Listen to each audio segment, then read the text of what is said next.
moving on. I won't stop now. I'll keep moving on till I reach the top somehow.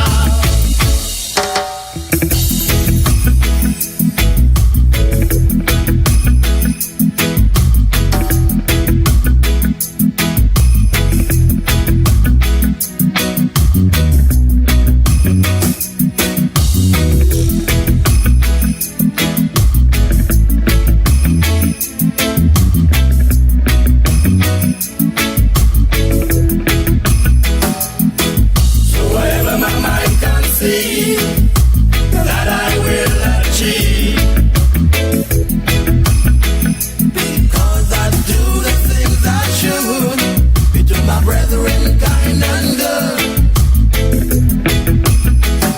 So I'll keep moving on. I won't stop now. I'll keep moving on till I reach the top somehow.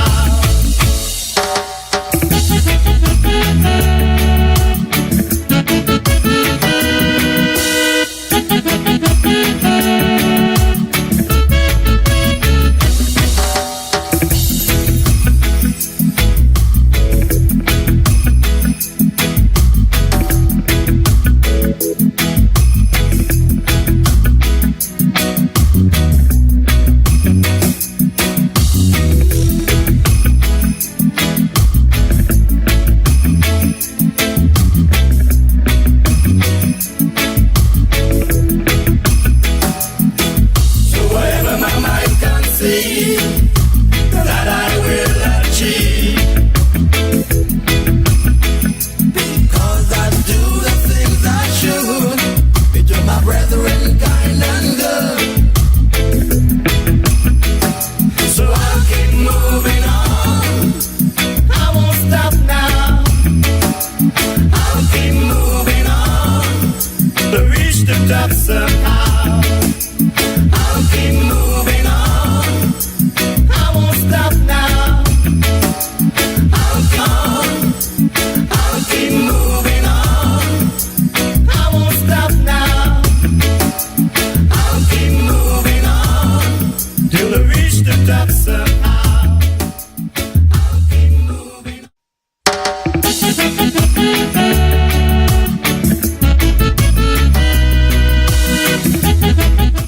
Okay, my Straight Talk family. Yes, you are wondering if Patches will be here. Yes, I'm here, but I want to apologize profusely.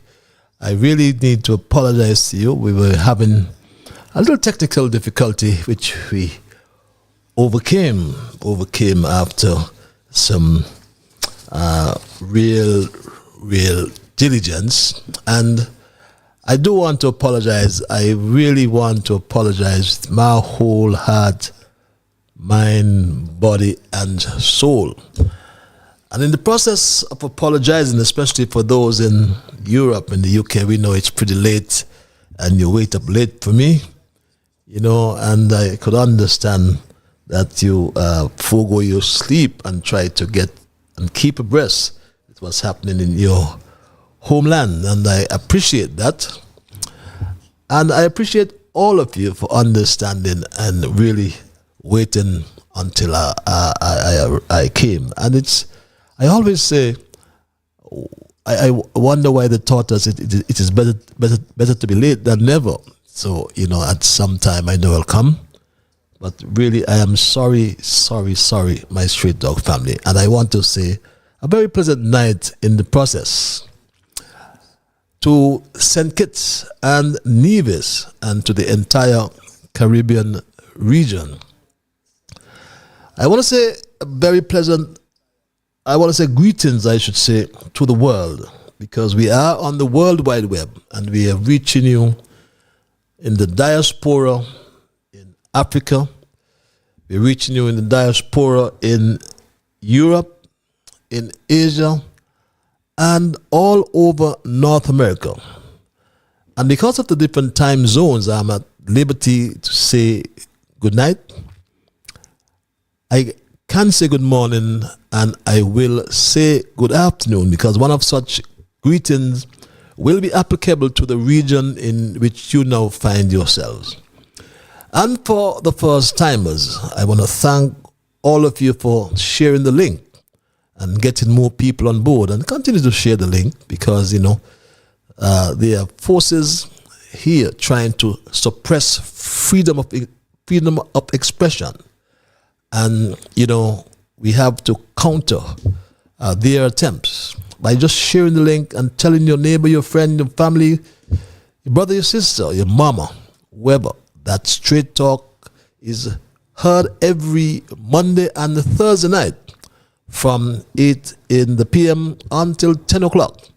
We started late, so I'm sure once you so desire, I'll give you back your time, your 15 minutes. Some people always ask for that, and I have absolutely no problems in facilitating that.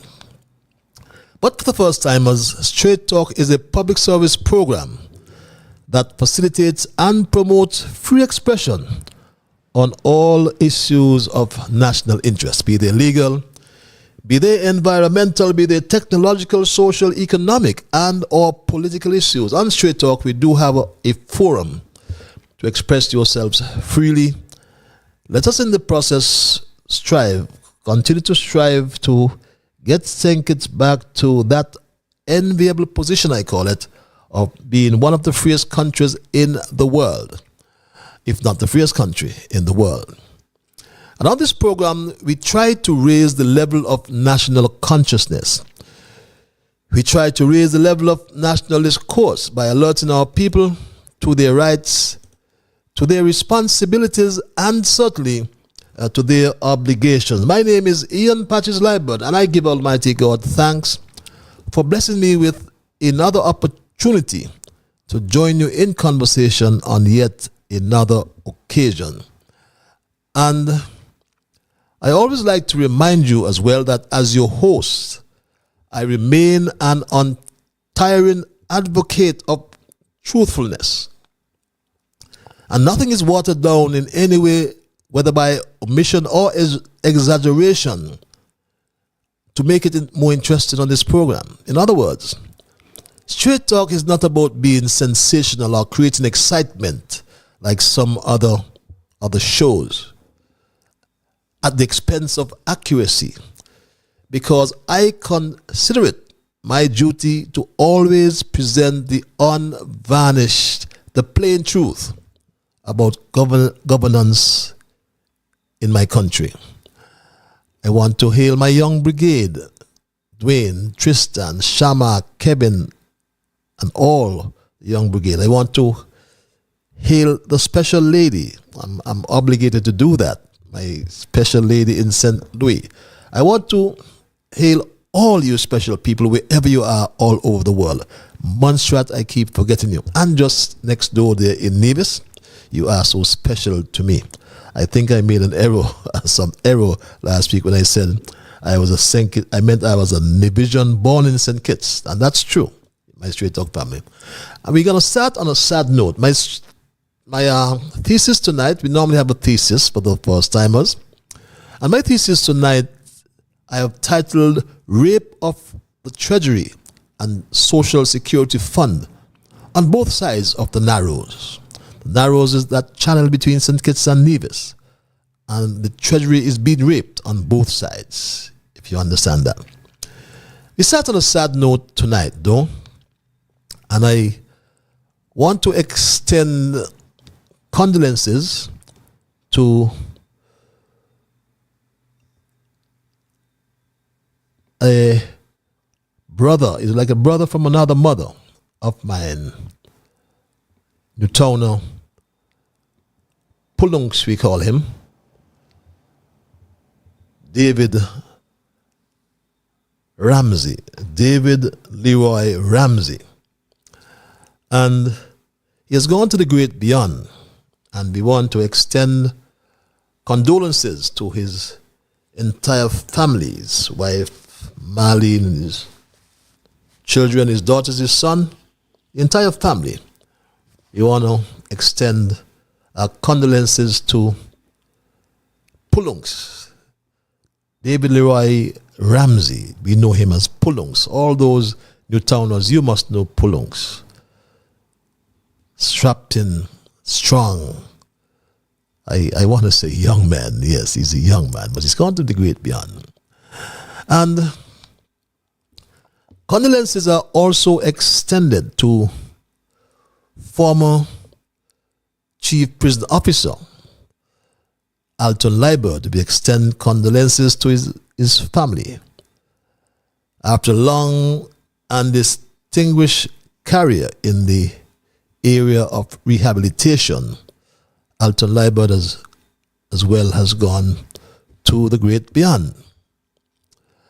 And on that sad note, still, my Straight Dog family, I must extend condolences as well to Jason Thomas. We know him as Grabberment. And I called his name on our last show. Then I heard of his death the following day. And Grabberment, we perhaps can call him a political activist, a well-known political activist of Harpetry.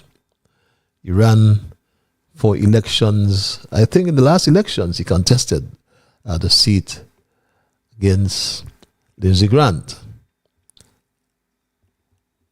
But we extend condolences to this young man, Grabberment. Really untimely passing. We extend condolences to his brother and his entire family, my Straight Dog family. And we also finally extend profound condolences to the family of Stanley Franks Jr. of Bird Rock, St. Kitts. Was left to mourn his wife, his many children, including John and Golda, and others. Many siblings, including Sam and Willa Franks, I should say. Also his many friends, too numerous to mention, that include Monty Brown in Florida. A lot have already been said about Stanley Franks, and more no doubt will be said, but I remember Stanley most as president of the St. Kitts Nevis Football Association when I served as his secretary.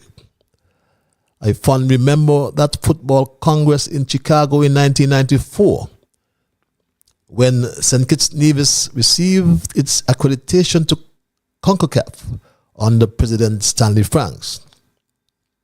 And when we subsequently received our accreditation to FIFA in 1996, Stanley, a close confidant back then of Jack Warner, former FIFA, CFU and FIFA vice president, also served for many years as an executive member of the Caribbean Football Union and in several positions in FIFA. Again, we extend our deep sympathy to all who have lost loved ones, but I always like to remind us of that Jimmy Cliff song that says, or goes like this, that death is, or that who feels it knows it. So we can say anything when loved ones are lost, but really it's only we who feel it know it. And I can just say to the bereaved families that death is a process. Someone told me that some time ago when I was mourning the loss of my mom. I was crying like a little child, and someone put their hand on my shoulder and said to me, death is a process. And those were some really tranquilizing, those were some calming words, so I like to pass them on as well. In our observations in review, that's the time when we highlight the issues of the day, and in the process do some reflection. We then ask a few questions such as what was accomplished, how it has helped others, what has changed since, and what can be expected next. Also, what new We have learned the people. But our first observation tonight, it's in the form of congratulations. It's congratulatory, so to speak. And we recognize the achievement, beg your pardon, of two sons of Newtown, namely Anthony Galloway and David Lake. Anthony Galloway has been appointed acting CEO of the St. Kitts Nevis Anguilla National Bank, succeeding Donald Thompson, who resigned with immediate effect, or with effect rather, as of September 30th, 2023. And Anthony Galloway brings to this new role, or his new role, over 20 years of banking experience, during which time he held very important positions. And David Lake, on the other hand, another Newtowner, has been appointed Group Commercial Head, a position in which he has served since February of this year. And David has over 2 decades of service as a distinguished business executive in the telecommunications industry. So we want to congratulate these two sons of Newtown and wish them well. Wish them well in their future endeavors. And our second observation, my straight dog family, we need to be aware of the tropical storm Tammy that, as per the meteorological services report as of today or this evening at 5:14 p.m., which advises that a hurricane watch remains in effect for St. Kitts and Nevis. And hurricane watch means that hurricane conditions are possible within the watch area within the next 48 hours. So hurricane preparedness plans should be ready and awaiting activation. At 5 p.m. Eastern Caribbean time, the center of Tropical Storm Tammy was located near latitude 13.7 north, longitude 56.6 west, or about 475 miles east, southeast of St. Kitts and Nevis. And Tammy is moving toward the west-northwest near 30 miles per hour. A slower westward to west-northwest motion is expected through tonight. The turn toward the northwest is forecast on Friday, and this motion should continue into the weekend on the forecast track. The center of Tammy will move near or over the Leeward Islands tomorrow, Friday, and Saturday. Maximum sustained winds are near 60 miles per hour with higher gusts. A little change in strength is expected tonight, but gradual strengthening is expected during the next few days, and Tammy is forecast to be at or near hurricane intensity when it moves near towards us, the Leeward Islands. And tropical storm force winds extend up to 125 miles, mainly to the east of the center. And rainfall total in excess of 6 inches are likely as per the forecast. Mariners should stay in port and seek safe anchorage. Seabathers should avoid the beaches as dangerous surfs and rip currents are likely within the passage of Tammy. And all residents are urged to continue to monitor the movement of Tammy closely and take action to protect life and property. The next advisory, we are told, will be at 12 midnight tonight, And that's the latest update on Tropical Storm Tammy. And we know we are all concerned as a nation. There's a report in the Miami Herald about our CBI, and we have heard or we have read about the 36,000 passports that are out there.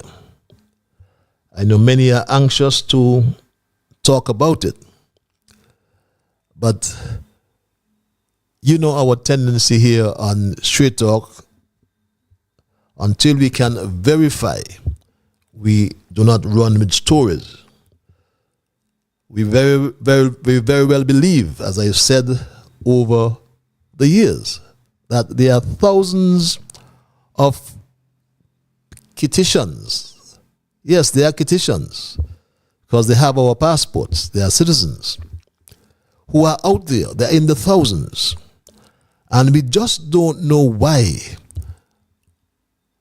our leaders are so weary, are so cagey about releasing the information. 36,000 citizens by investment are a lot. And could you imagine if they all come here? Many are here already. We don't recognize that they are here, and we take it for granted because the Chinese do this and the Chinese do that. But mark my word, the Chinese are citizens and they are expanding all over the country. They're buying property in Irishtown, in Newtown. They have business all in St. Paul's and all over the world, all over St. Kitts and Nevis, beg your pardon. And we have to be cautious in the way forward with these passports. So I would say not much more about the alleged 36,000 passports that are out there, or purportedly to be out there. But we know, and we've heard that Dr. Drew signed some 10 or 15,000 certificates of registration since taking office just over a year ago. But he's been cagey with the information. Like all issues, he never tell us the truth. He wants to run his government in the dark. But we are investigating those figures, and we'll get back to you on those figures, my Straight Talk family. In our fourth observation, I must say it is heart-wrenching. Yes, it's extremely sad or distressing when you turn on your television. Anytime, only to witness the slaughter of women, men, and children, whether in Ukraine or now in Israel or Palestine. St. Kitts Nevis has been silent on these issues. But whatever is behind our silence as a country, Jamaica has spoken out, Antigua Barbuda has spoken out, Trinidad and Tobago has spoken out, albeit at variance to Jamaica and Antigua and Barbuda. But whatever is behind our silence, especially in respect of the latter conflict in the Gaza Strip in Palestine, we will agree that for most of it in modern history, that for most of its modern history, I should say, the Middle East has been besieged by international conflicts, my Straight Talk family. And since the early 19th century, European powers have competed to colonize the territories of the Middle East in in an attempt to control what? Its natural resources and geostrategic location. Now, 2 centuries later, the region finds itself embattled in another round of intense crises. Both super and regional powers still compete for territorial influence. In this once stable region, which became an arena for violence in the aftermath of the popular uprising of the 2010. And what started as peaceful demands for democracy and freedom soon developed into civil and regional wars in many areas. But when we look at the pro-Palestinian protests all around the Middle East region, or in fact all around the globe, we know that these are unsettled times in the world, as there is an outpouring of support for the Palestinians following the eruption of war in the Gaza. According to a joint Arab economic report of 2015, the region is home to some of the world's most important natural resources, especially fossil fuels. In 2015, Arab countries, which constitute only 5.2% of the world's population, enjoyed 55.2% of the world's oil reserves and 27.5% of the world's natural gas reserves. Yet the region suffers from internal economic imbalances, even with its overall wealth. Most of the natural energy assets are concentrated in the Arab Gulf and few in North African countries. And discrepancies exist between oil-rich and non-oil-rich states, as well as within the oil-rich camp.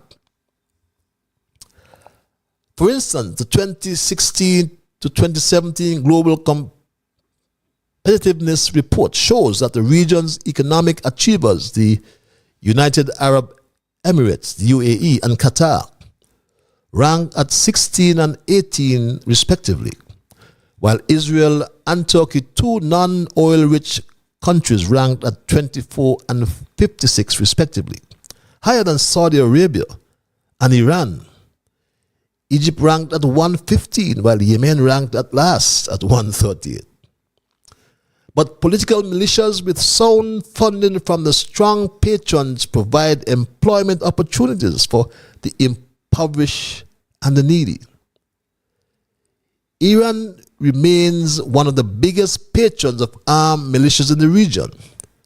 It's their job. Those young men join these militias and are paid. And according to some reports, Iran spends 100 million and 200 million per year on Hezbollah. 3.5 billion to 15 billion per year in support of Syria's Assad regime. 12 million to 26 million per year on Shiite militias in Syria and Iraq, and 10 million to 20 million per year to support the Houthi rebels in Yemen. My Straight Talk family, ask ourselves, what are the real Palestinian issues? A two-state solution is being talked about. Israeli settlements, the status of Jerusalem, and refugees are the core of the dispute. A two-state solution demands an agreement that would create a state for the Palestinians in the West Bank and Gaza Strip alongside Israel. But Hamas rejects the two-state solution and is sworn to Israel's destruction. Israel has said a Palestinian state must be demilitarized so as not to threaten Israel.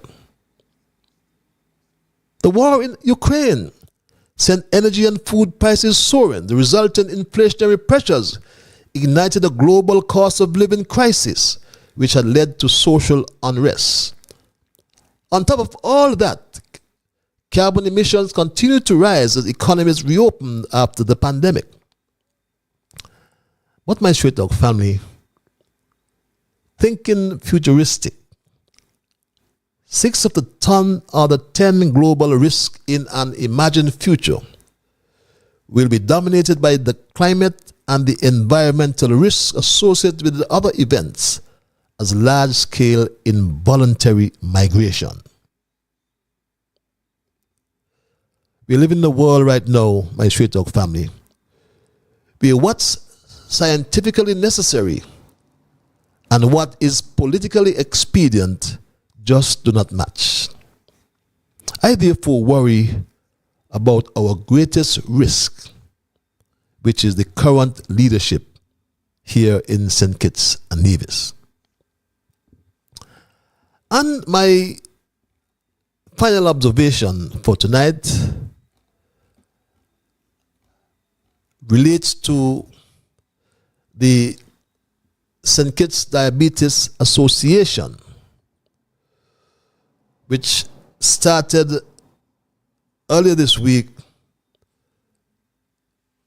the second edition of the project, A Healthier You.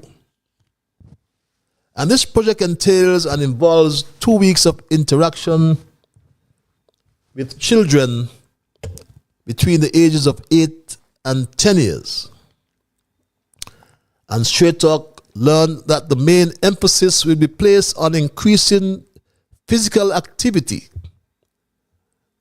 and eating healthier in order to prevent or delay the onset of chronic non-communicable diseases like diabetes.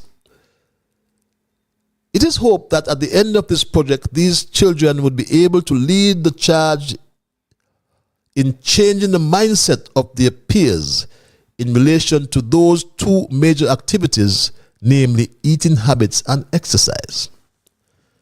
In one of the photos there you can see nutritionist Mrs. Latoya Duncan, who seemed to be addressing the children on the topic, we are told, eating right.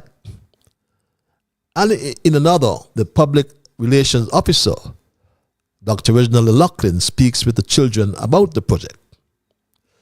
Activities to be undertaken during the week include measurements of weight, height, blood pressure, and blood sugar, as well as demonstrations of healthy, enjoyable exercises. And the program is being held at the Dr. William Connor Primary School.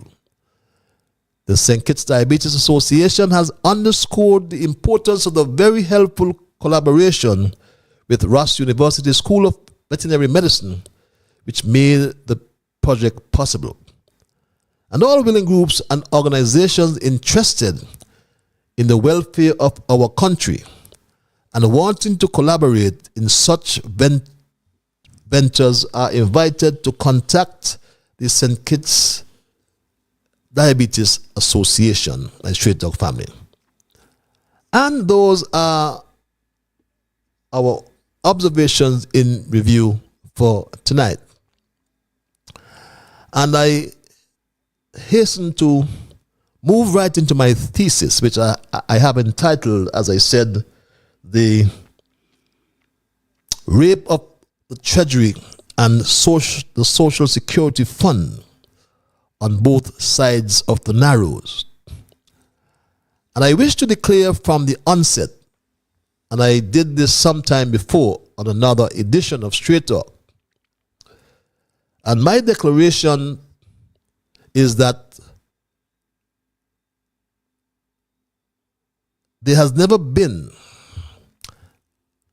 and that it will never be, my intention to cause injury to anyone's reputation or to act out of malice towards anyone, including the Prime Minister Terence Michael Drew, the Attorney General Garth Lucien Wilkin, the Premier of Nevis Mark Anthony Brantley, or anyone else for that matter.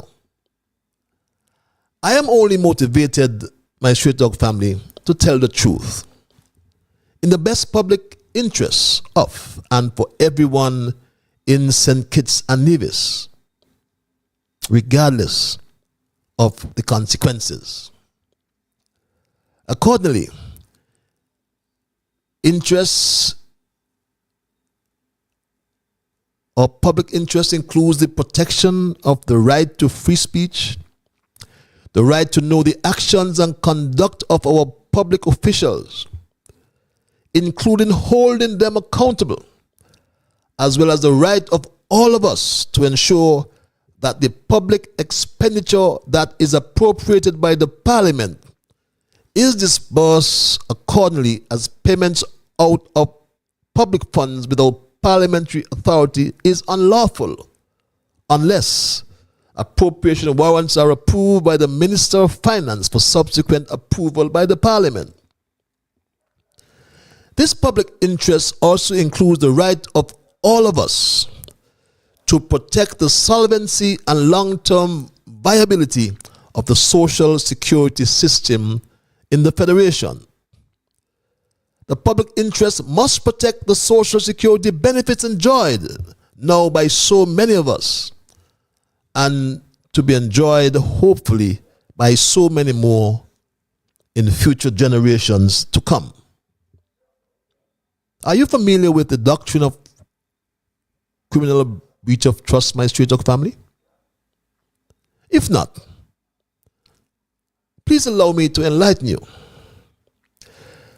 that a person being an employer who deducts the employee's contribution from the wages payable, that's wages or salaries payable to the employee, for credit to a social security fund established by any law for the time being in force, shall be deemed to have been entrusted with the amount of the contribution so deducted by him or her.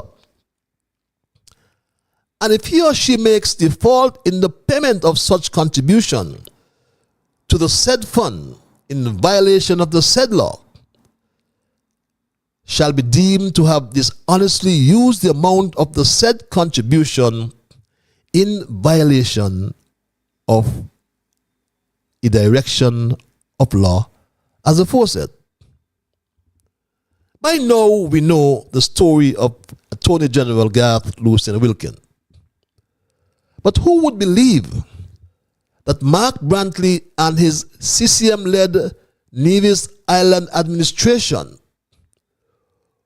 would deduct millions of dollars, 20 million, I'm told, is the current figure, as the employees' contribution from the wages payable to these public servants in Nevis for credit to the Social Security Fund established by the Social Security Act for the time being in force?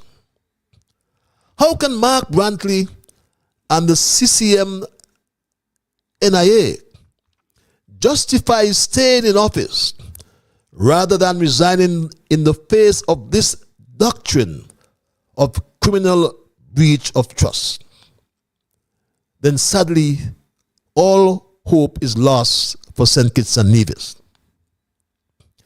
But how can the St. Kitts Nevis Bar Association, how can the St. Kitts Nevis Chamber of Industry and Commerce accept that Mark Brantley's CCM Nevis Island administration continues to commit a criminal breach of trust and yet say or do absolutely nothing?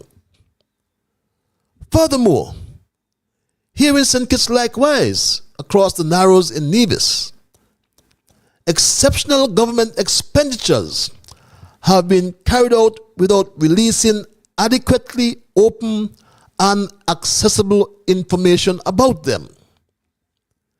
This only implies a weak system of checks and balances that reveals system vulnerabilities. It also exposes St. Kitts Nevis to the risk of corruptive practices and or misuse of public funds. Ask yourselves, my Straight Dog family, a simple question. How on earth can a company like East Coast Housing Development, a company which has no experience whatsoever in building houses anywhere in the world, even in Trinidad and Tobago, where it is apparently based or registered. How can East Coast Housing Development Limited train our local contractors in modern techniques needed for the 2,400 houses it promised to build for the National Housing Corporation? Mr. Brian Singh, the managing director of East Coast Housing Development, is an ex-police officer. So I am lost as to what exactly he is coming to St. Kitts to train our contractors to do. It seems like a joke. My straight talk family, it is laughable. Our thesis tonight is, however, far from being a comprehensive treatment of the corruptive practices and or misuse of public funds. It is just a small step in shedding light on various forms and nature of corruption and misuse of public funds in the Brantley CCM-led Nevis Island administration and the Drew Labour administration. Take a look, for example, my straight dog family, at the MSR Media Limited deal in Nevis, negotiated by Mark Brantley under a cloak of darkness, and during the period when the world and our federation was locked down because of the coronavirus-induced pandemic, my straight dog family, or as we call it, the COVID-19.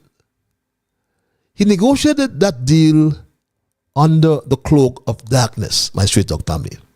He said this. What was our deal with MSR?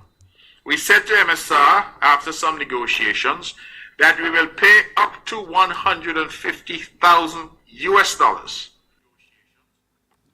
Yes, he negotiated with MSR to pay up to $150,000 US, just over $400,000 per month. Now, where on earth Mark Brantley got into contact with this company, only heaven knows.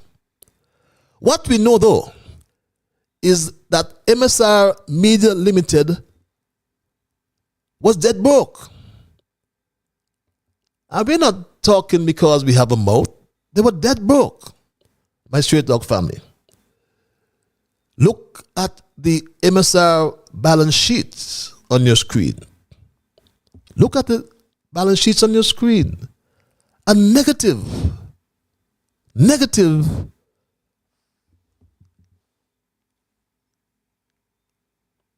asset there, my straight dog family.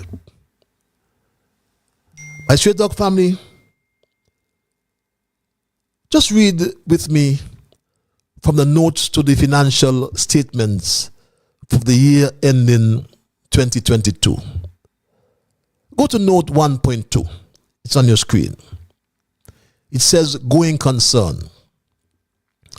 And it reads, at the balance sheet date, the company had net liabilities of 2,851 sterling, 2,851 pounds. If you ask Dr. Drew, he will quickly tell you that MSR Media Limited is in the red. It continues. The directors have confirmed that support will be provided to this company and have reasonable expectation that the company has adequate resources to continue in operational existence for the foreseeable future. And this comes from the company house in London. It's public business, my straight dog family. Just do your research. You will find it yourselves. It continues, at the time of approving the financial statements, the directors have a reasonable expectation that the company has adequate resources to continue in operational existence for the foreseeable future. Thus, it says, the directors continue to adopt the going concern basis of accounting in preparing the financial statement. Now, my straight talk family, the going concern concept is a key assumption under generally accepted accounting principles. I hear you say with £2,000. Well, if MSR is not a going concern, it means it would have to file bankruptcy and liquidate its assets. It's as simple as that. But no. Dr. Drew apparently came to their rescue. Dr. Drew was introduced to Philip, and Mark Brantley introduced Dr. Drew. And this is what happened, my Straight Talk family. Mark Brantley, who is the premier of Nevis, wanted to diversify the economy. Yes, there is a financial arrangement with MSR. I believe the number is $150,000. We are prepared to do 35 films over the next 5 years. Along with our development, we are finalizing the purchase of a hotel in St. Kitts. Yes, and as we have spoken before, that you will definitely have our support. And what was the nature of this support promised and not given by Dr. Drew? What support did Drew provide? Because with negative equity of just over £2,000, MSR Media Limited bought the OTI. Who would believe that? A company come here to St. Kitts broke. No money in their briefcase. In a short pan, it's managing director. And in 2 years, he buys a hotel? Yes, only in St. Kitts and Nevis, my Straight Dog family. MSR Media established itself in the Federation 2 years ago, and MSR has recently purchased the OTI Hotel, now called the MSR Hotel. 2 years ago. And they have now purchased the OTI Hotel. They painted the entire property, my Straight Dog family, and locked the gates. Drive around Fort Lands, you'll see all the gates locked. Nice pink paint, if that's the right color, pink. Look at their side, MSR Hotels. A man come here with £2,000. Or I should say £1,000, and if you look at the statement, beg your pardon, in 2021, has negative equity in 2022 of £2,000. Now he buys a hotel. And not a word has come from Dr. Drew or from the Minister of Tourism about this development, as 70 or 75 rooms have been taken out of our limited room stock. If more flights are coming, then more flights would require more hotel rooms.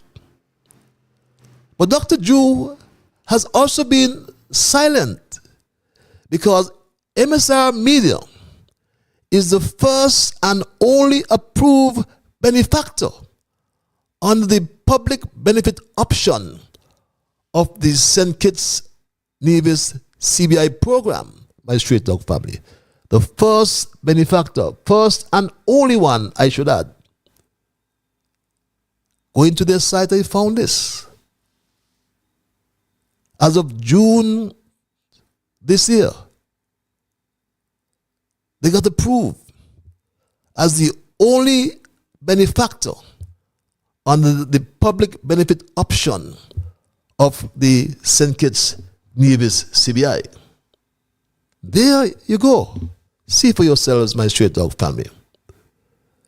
That's what happens in the dark. But the big question we ask tonight, as well, is whether Daniel Brantley, the firm of Mark Brantley, is their approved agent. We are investigating that as well. We are investigating whether Daniel Brantley, the firm of Mark Brantley, is the approved agent for MSR Media Limited. My Straight Talk family, Straight Talk cannot confirm at this time, but that is being investigated. Straight Talk cannot confirm at this time, but it is being investigated. But as we said, they are the only approved benefactor under the public benefit option of the St. Kitts Nevis CBI program. They invite contributions up to $175,000, my Straight Talk family. But this is a story we will be following for some time to come. So for 2 years, the Treasury across the Narrows in Nevis was raped, costing the taxpayers of Nevis almost $10 million. In the meantime, the Nevis debt has ballooned to well over $500 million, my Straight Talk family. $500 million in a country with just 13,000 as of July citizens. 2023, our total foreign debt stood at $30.8 million. In terms of our domestic debt, that number stands at $449.4 million. When that is combined then with the foreign debt, we have a total NIA debt $480.3 million EC dollars. In terms of government guaranteed debt, and that total public sector debt comes up to $36.7 million. When then you combine the public corporations with the central government debt of $480.3 million, we have a cumulative total debt position of the island of Nevis at this point, that is corporations, of $544.7 million EC dollars. By any measure, it is a significant number. Significant, yes, my Straight Talk family. And this debt, by the way, does not include the $20 million owed to the Social Security Board for the monies deducted from the wages and salaries of public servants in Nevis and not paid with a matching amount into the Social Security Fund. A criminal offense no one wants to talk about. Hence, Straight Talk will. Here in St. Kitts, the Treasury continues to be raped by the Jew administration. Straight Talk exposed the criminal act of the Prime Minister, according to the Attorney General Garth Lucian Wilkin. Our Procurement Act requires that there be a competitive bidding process to ensure the government gets value for money, and it makes it a crime to spend money from the Treasury without the procurement process being completed.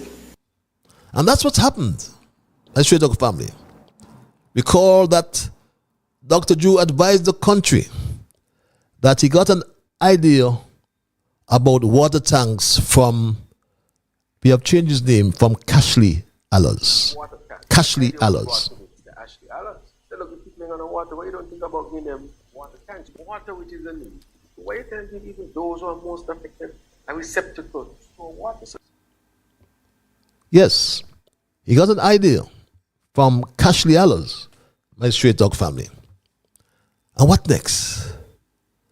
This idea quickly turned into a $5.8 million contract, as reported by Dr. Joe himself, my Straight Talk family. We have sent the fire truck, we have sent the water truck. We continue to send the fire truck, we continue to send the water truck. We have signed a contract to purchase water storage tanks. So at least when the water truck goes, they have a larger receptacle to store the water. I would also like to thank Mr. Ashley Allers, because he's the one who brought the idea of how we can help with the storage receptacles that we're going to launch. And my Straight Talk family, a contract awarded for $5.8 million for 1,000 tanks equates to $5,800 per tank. A cost that Cashley Allers, my Straight Talk family, went on radio and tried to justify. Cashley Allers went on radio and tried to justify that cost. You're getting a tank, you're getting a pump, you're getting housing for the pump. You're casting the platform with concrete to rest it the tank on. The fitting, you come with a smart head. You're talking about almost $12,000 value. Imagine that. Almost $12,000 value he is given for $5,800. Now, my Straight Talk family, as we speak, hundreds of tanks have been distributed to hundreds of homes. And I am extremely happy for these residents. But at the same time, I am concerned. Once you listen to Dr. Drew and Cashley Allers, and once you understood what was going on, then just take a cool drive up to Stapleton Village and see for yourselves. See for yourselves, my Straight Talk family, the tanks. There's no pump, no housing for the pump, no concrete platform that come with a smart head. Nothing like that, my Straight Talk family. None at all. These tanks are just rests in the yard to the side of a house. And I am concerned about filling the tanks, my Straight Talk family. How will those tanks be filled? Is the question we ask. How will those tanks be filled? Isn't that a fair question? How?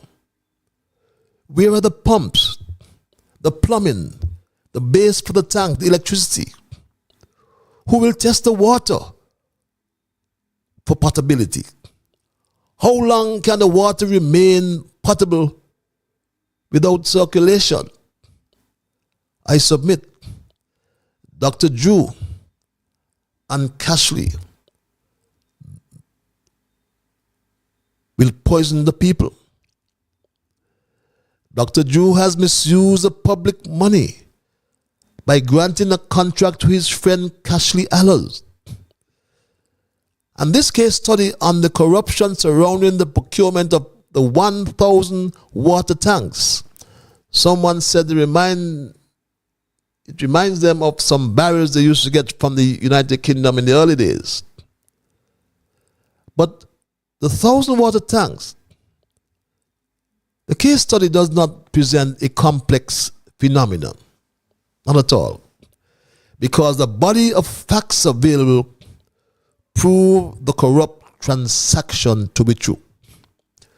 The case study on the corruption surrounding the procurement of these 1,000 tanks also exposed the lies of Cashley Allers about pumps and other accessories. We showed you the buckets that have been already distributed, and you saw no pump, no concrete platform and fittings that come with a smart head, tanks on the ground. This corruption erodes trust. It weakens our democracy. It hampers economic development and further exacerbates inequality, poverty, social division, and the environmental crisis. We exposed the corruption and must now hold the corrupt to account. And we now understand clearly the way corruption works and the systems that enabled it. We also understand the way Dr. Drew facilitated this transaction, which is criminal, from the government treasury to the development bank. Then a $5.8 million loan was allegedly disbursed to Cashley Allers. Attorney General Wilkin, is this the rape of the Treasury you referred to when you assumed office early in your current tenure? Is this what you're referring to when you spoke to Treasury rapists? Small acts of corruption tolerated by leaders evolve into systematic corruption, easily and sometimes overnight. Only a leader with integrity can put an end to corrupt practices within the institution he or she leads. Because a leader with integrity will not take bribes, he or she will also seek to eradicate bribery within the structure of the institution by setting clear anti-corruption policies and by policing them.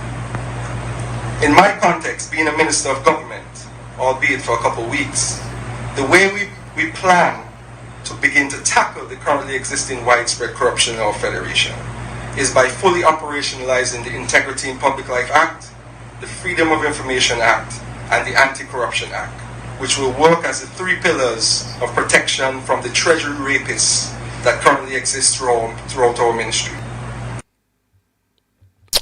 Attorney General Wilkin, who committed the crime, we ask? Cashley Allers or Terrence Michael Drew? We asked you that question before. We will continue to ask you until we get a response. Our Procurement Act requires that there be a competitive bidding process to ensure the government gets value for money, and it makes it a crime to spend money from the Treasury without the procurement process being completed. My Straight Dog family, there was no competitive bidding process, or else TDC and ODB would have been given an opportunity to tender. And I believe I misspoke on my last program when I said TDC and Hosfords. It should be TDC and ODB. There was no bidding or no competitive bidding process, or else TDC and ODB would have been given an opportunity to tender. At a cost of $5,800 per tank, this has to be a rape of the government treasury. And worse yet, this transaction between Dr. Drew and Cashley Allers cannot be considered as value for money. What we see is a naked abuse of public trust and the rape of the government treasury on this side of the Narrows. The Attorney General Garth Lucian Wilkin is a lawyer and not a politician, he told us. He said this, my Straight Talk family. I'm not a politician. I'm a lawyer.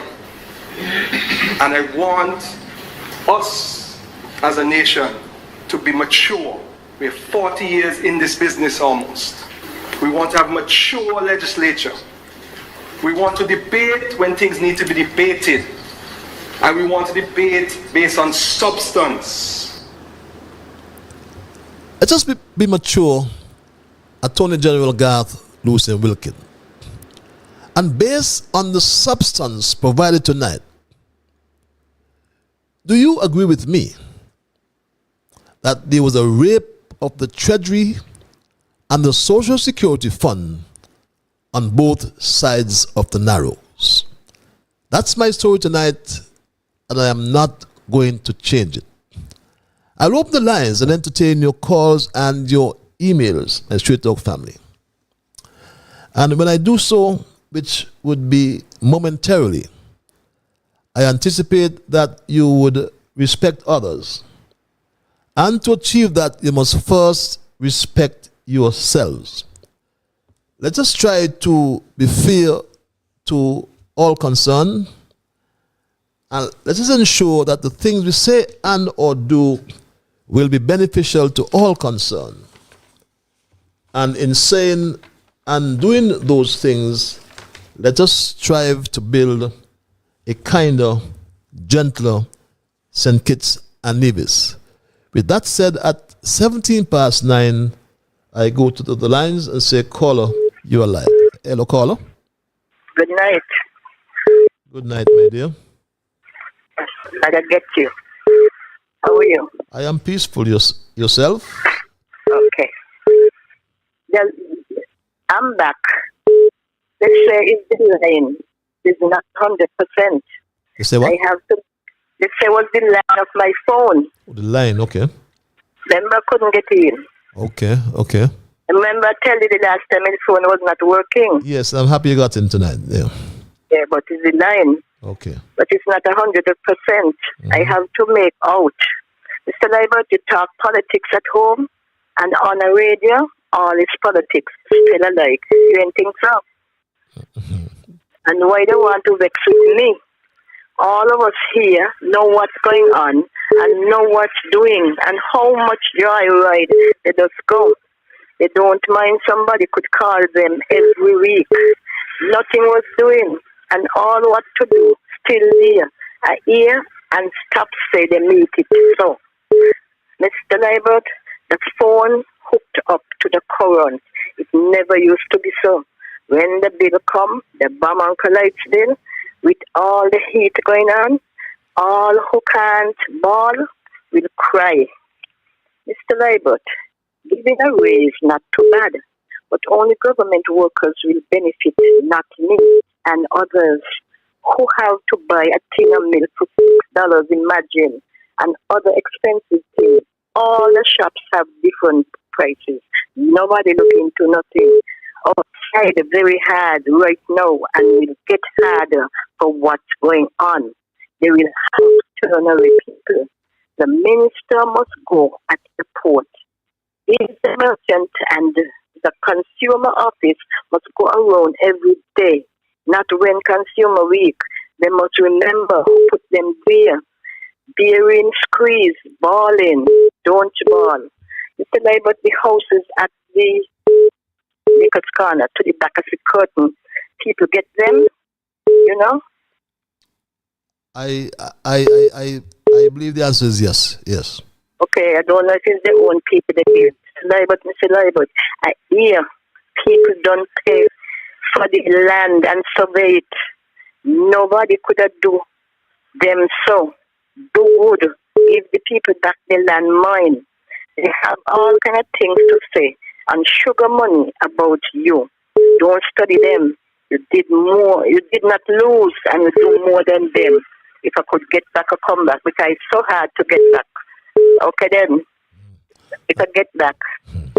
Thanks a lot. Thanks a lot for your input. Nabu, good night. Nabu and culture, good night. If I ain't get back. Okay, we have some rains, weather passing, but thank God we're going to pray that it could pass us like the last time. Nothing will come in. Okay. All right. Okay. Sounds like Alice in Wonderland. And we go straight back to the lines. And we take this call. A caller, you're live. Hello, caller. Are you there, caller? Hello, caller. Are you there, caller? Okay, perhaps take this other call. That caller is not answering me, so I'll take this other call. Caller, you're live. Thank you for holding. Hello, caller. Yes, I'm here, Mr. Libert. Yes, you're live, Carl. Yes, I'm at home and board. Carl Brown here. Mr. Libert, I've been asking the question to Ashley Cashley Allen, right? Because he says him and two other partners in this business, That's what he said last week, Thursday, on Freedom Radio. Right? So we are asking if he's going to bring in any more tanks, because lots of people are complaining in constituency number 8 that they are passed over, especially in the St. Peters and the Cairn area. And they still haven't gone to Connery, Keys, and Canada yet. So the question is if they are going to bring in any more tanks to assist the people. When are the connections at the pump is going to settle? That is what the people are asking. And my other point is, Mr. Lybot, that all of us is missing. Dr. Denzel Douglas and the Prime Minister is in Canada for the Caribbean Summit. The Canal Caribbean Summit. Excuse. I am calling on Denzel Douglas to repeal the gas he did in making us lose our visa-free passport to Canada. He's now the Foreign Affairs Minister. He's up there with the Prime Minister of Canada and the Foreign Affairs Minister. He has a chance to repeal that damage, to negotiate for us before he go into retirement from politics to get that our visa-free to Canada. We are at the stage now where Canada is saying that it's a apply. And they feel to review, right? So we are asking Dr. Denzel Douglas, as he's now in big role, the Foreign Affairs Minister, we clear that straight so we can get all these free access to Canada before it goes into retirement from active politics. The other thing is to the Deputy Prime Minister, Mr. Hanley. So, you want to go to build the high school on its original home. That's just over the road there for us. That caused much drama and was shut down and speed that sick. That was shut down.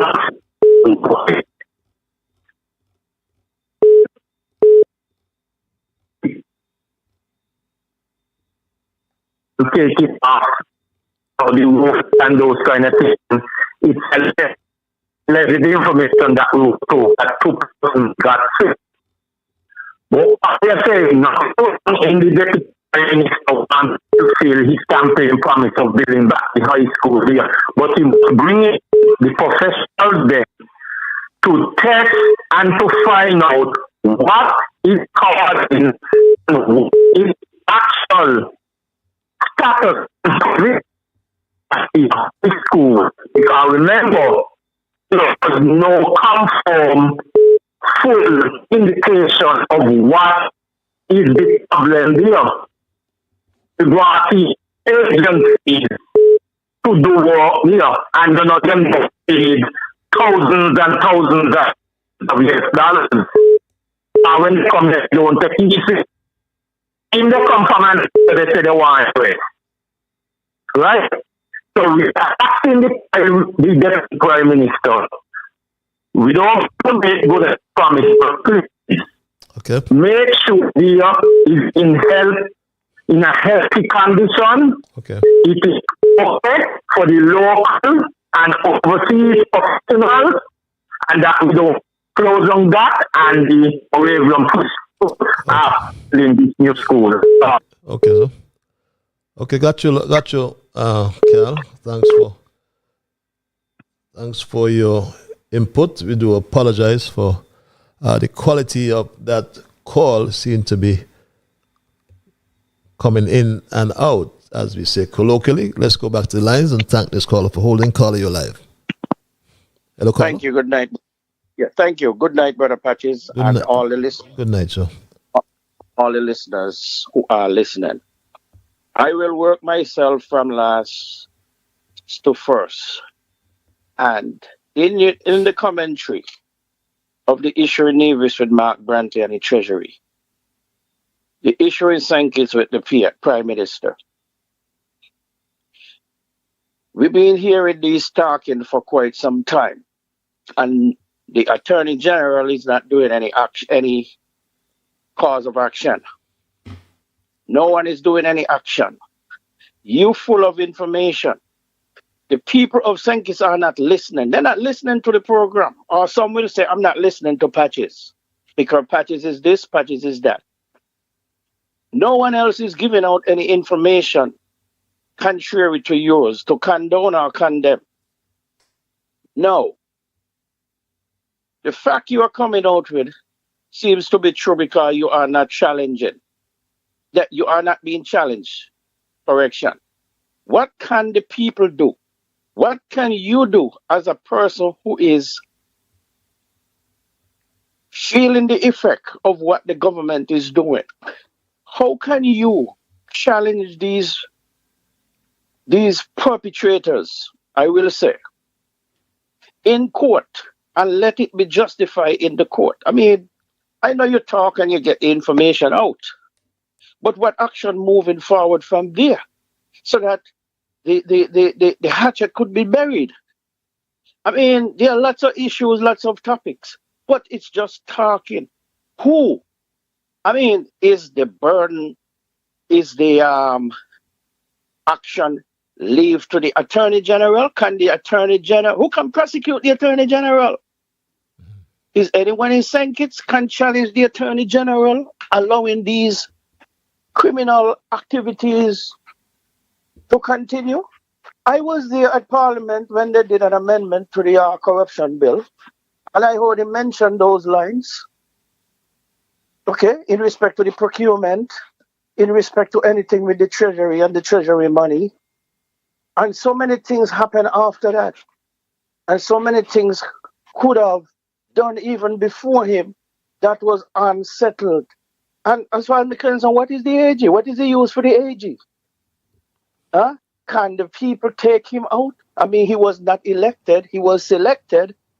How can the people's business move on and let some light shed on these dark clouds that is hanging over? There are too much things in St. Kitts hanging over St. Kitts' head. When I say St. Kitts, I mean Nevis. St. Nevis to the Federation. I mean, how can two people getting away with these kind of, like bank robbery or a rape that is unsolved? How can these people get away with these and no action? Who can prosecute these people? Does he have to go to Great Britain? Does he got to go to who? I will stop at that. And well, just before you go, the AG cannot prosecute though. You have a director of public prosecutions. If he has that guts to just take a case, right? But they are not doing anything. You're so right, but like I'm just clarifying the AG's position. But the AG is the advisor. Funny, Shane Mucho, the AG is the advisor, chief advisor to the Prime Minister, to the government. So he's in a very awkward position. But at least he should have, as he said, he's a lawyer. He should be able to say what's wrong and what's right. He came out pretty early and really damaged the reputation of some hard-working citizens in the country without lots of information or misunderstanding information. But now these things are going on. His mum is quiet. What is the use of the public prosecutor if the public prosecutor? Well, I'm just telling you how it works. I'm not disputing that. Right? Yeah, but you said the AG, so I wanted to correct you and tell you it falls under the remit of the director of public prosecutions. That's all I'm saying. And I got that. Yeah. I got that. But what I'm saying is that the public prosecutor has no grounds to do anything, because it's like the AG will be whispered to him, no, don't prosecute me, don't prosecute that, because he probably was appointed by the AG. So all of them are accessory to the crime. So how can those people be cleaned up because they are condoning those behaviors? I mean, the country belongs to them. The country belongs to all of us. So they can, a group of people cannot hijack the country and continue to rape. You know? In agreement. I'm totally in total agreement with you. But thanks for your intervention. Always. Last but not least, Patches, I need to know, where do we go from here with these accusations to get some closure? Because I don't feel good. I really don't feel good about these things. I know you have endorsed and condoned that straight talk only bring the unvarnished truth. And if these are unvarnished truth, who is there to pick up if the public prosecutor is not going to do that? Shall the people uprise and cause a real radical uprising, just like the world is uprising for the Palestine, and something has to be done, else there will be chaos. What do you want? A civil war in the country? I agree with culture. Cause a civil uprising against all these fraganaka bull. Okay. Because that is not right. Thank you. I will come back. Like I say, I'm moving from backward to forward to front. Thank you. Thank you for your intervention, and we understand your views. We take them on board. My role is to provide information, and like you said, no one can challenge the facts, and we always bring you the facts here on Straight Talk. Caller, you live. Hello, caller. Good night. Good night, my brother. I want to thank you for holding. I'm sorry to have had you holding so long. But good night. How are you, Mr. Patel? I am peaceful. The Bible man. How are you? Well. Why you nearly catch me off guard? Me listen to you. I listen to you now. All of a sudden, you look like a father asleep. You fall asleep? You're tired. I am here tonight by the grace of God. Thank God, yes. I am going to read from Psalm 91. And give me a moment to end the passage scripture. Psalm 91. He that dwelleth in the secret place of the Most High shall abide on the shadow of thy mighty. Yes. I will say to the Lord, He is my refuge, my strength, my fortress. In God will I trust. Surely He shall deliver me from the snares of the fowler and from the nose of the pestilence. He shall cover me with His feathers. Under His wings don't trust. His truth shall be my shield and buckler. Thou shalt not be afraid of the terror by night, nor the arrow that flieth by day, nor the pestilence that walk in darkness, nor the destruction that come at noonday. 1,000 shall fall at thy side, 10,000 at thy right hand, shall not come nigh thee. Only with thine eye thou shalt behold and see the reward of the wicked, because thou hast made the Lord. Make the Lord which is my refuge, even shall my habitation of the Most High. There shall no evil fall thee, neither any plague shall come neither thy dwelling. For He shall give His angel charge over thee to keep thee in all thy ways. They shall bear him up in His hand, lest thou shalt dash against thy stone. Thou shalt tread upon young lion, thou shalt blow under thy feet. Because thou hast made the Lord,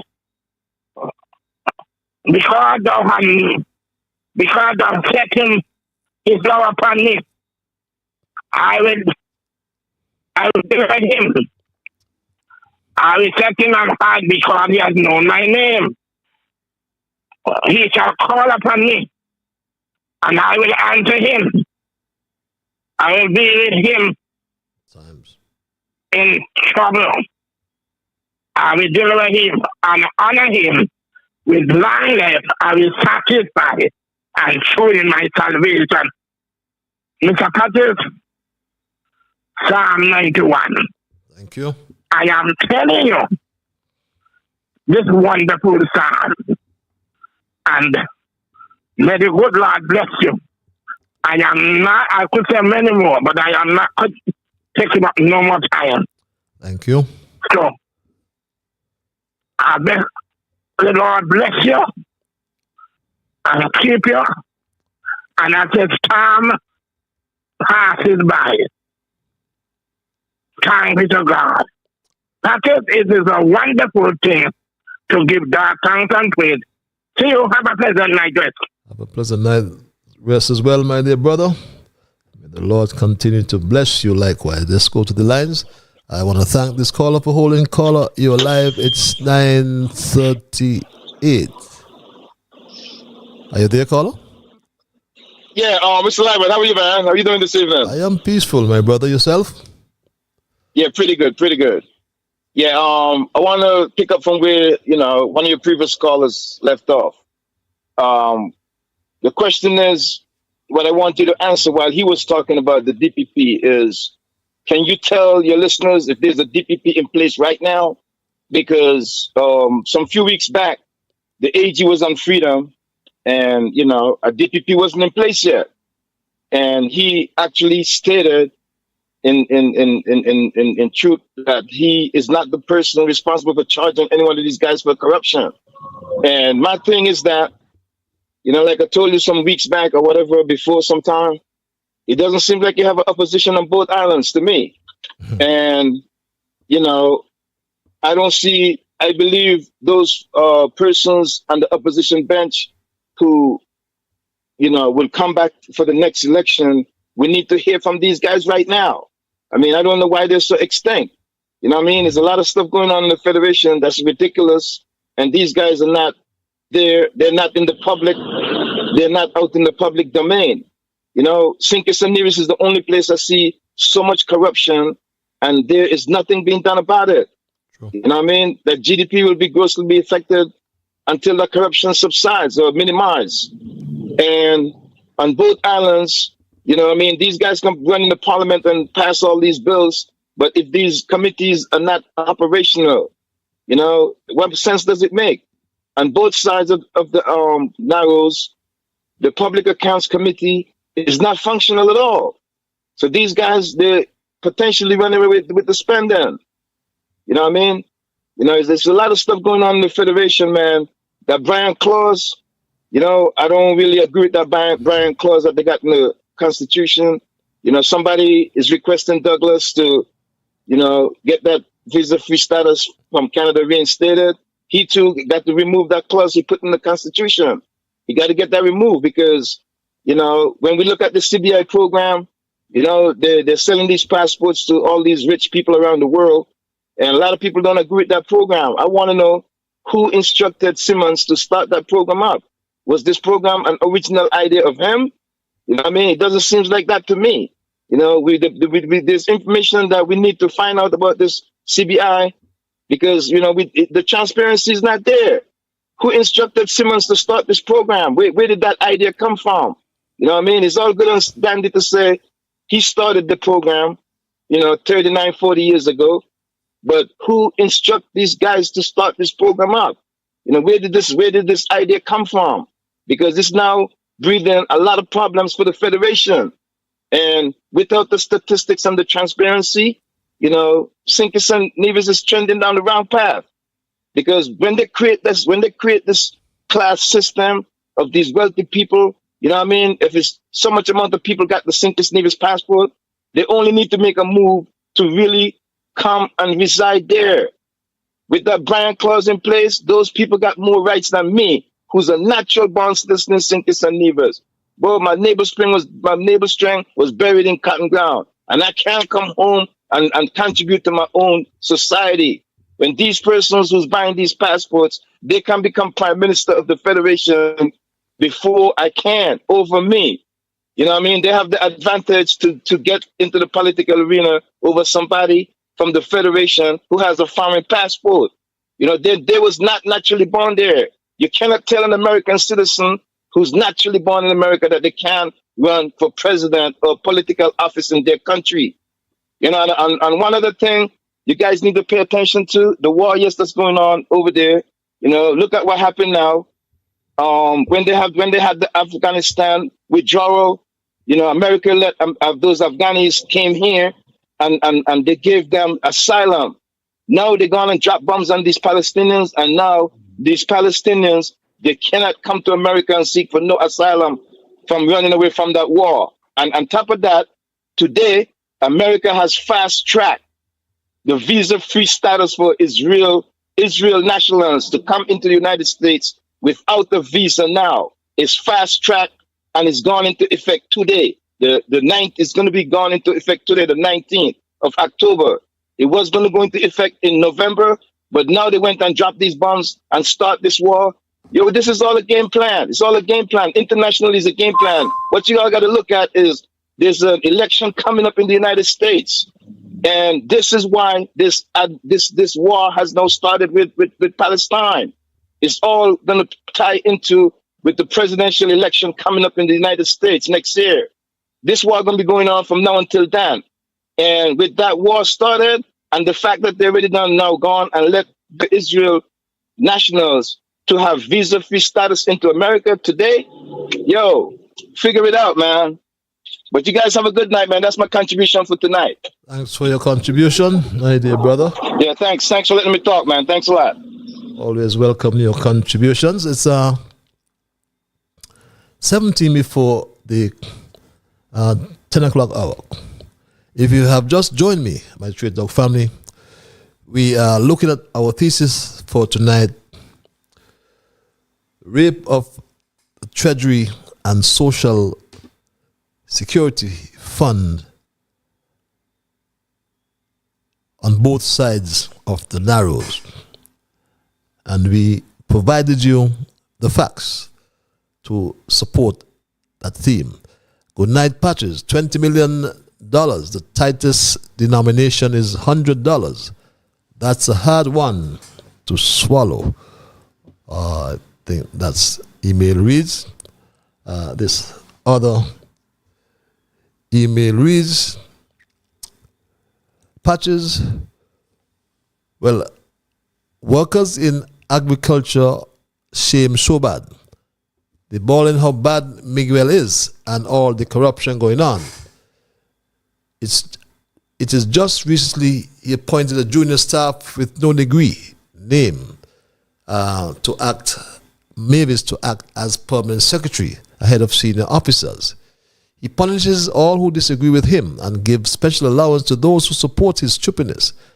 Why farmers cannot get their supplies like before? How come only some farmers could get, but the rest of us have to sit in our farms and watch the weed take over? Let's go back to the lines. Call you live. Yeah. Hello, Good Paul. evening, Patches. Good evening, my brother. How about thou? I'm great, man. Well, how the time run up this so quick and you just open the line? Anyway, let's go.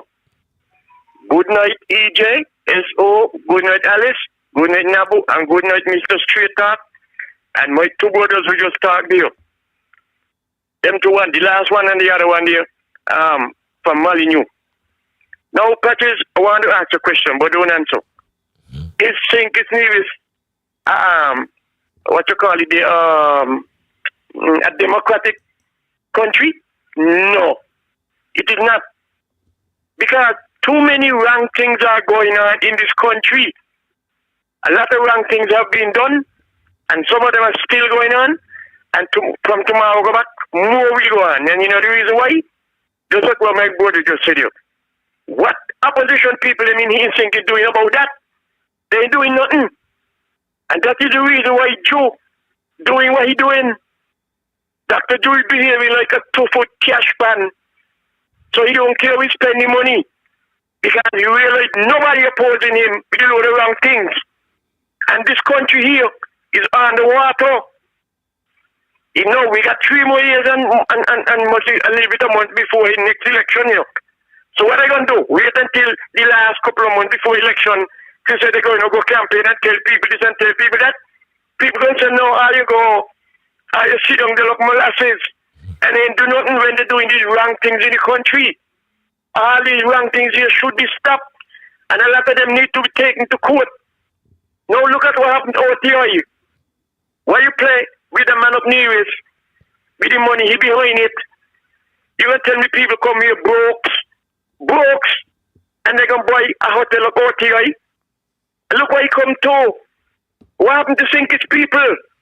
All them kind of foolishness couldn't happen under Mr. Bradshaw. They happen, bitch. What happened?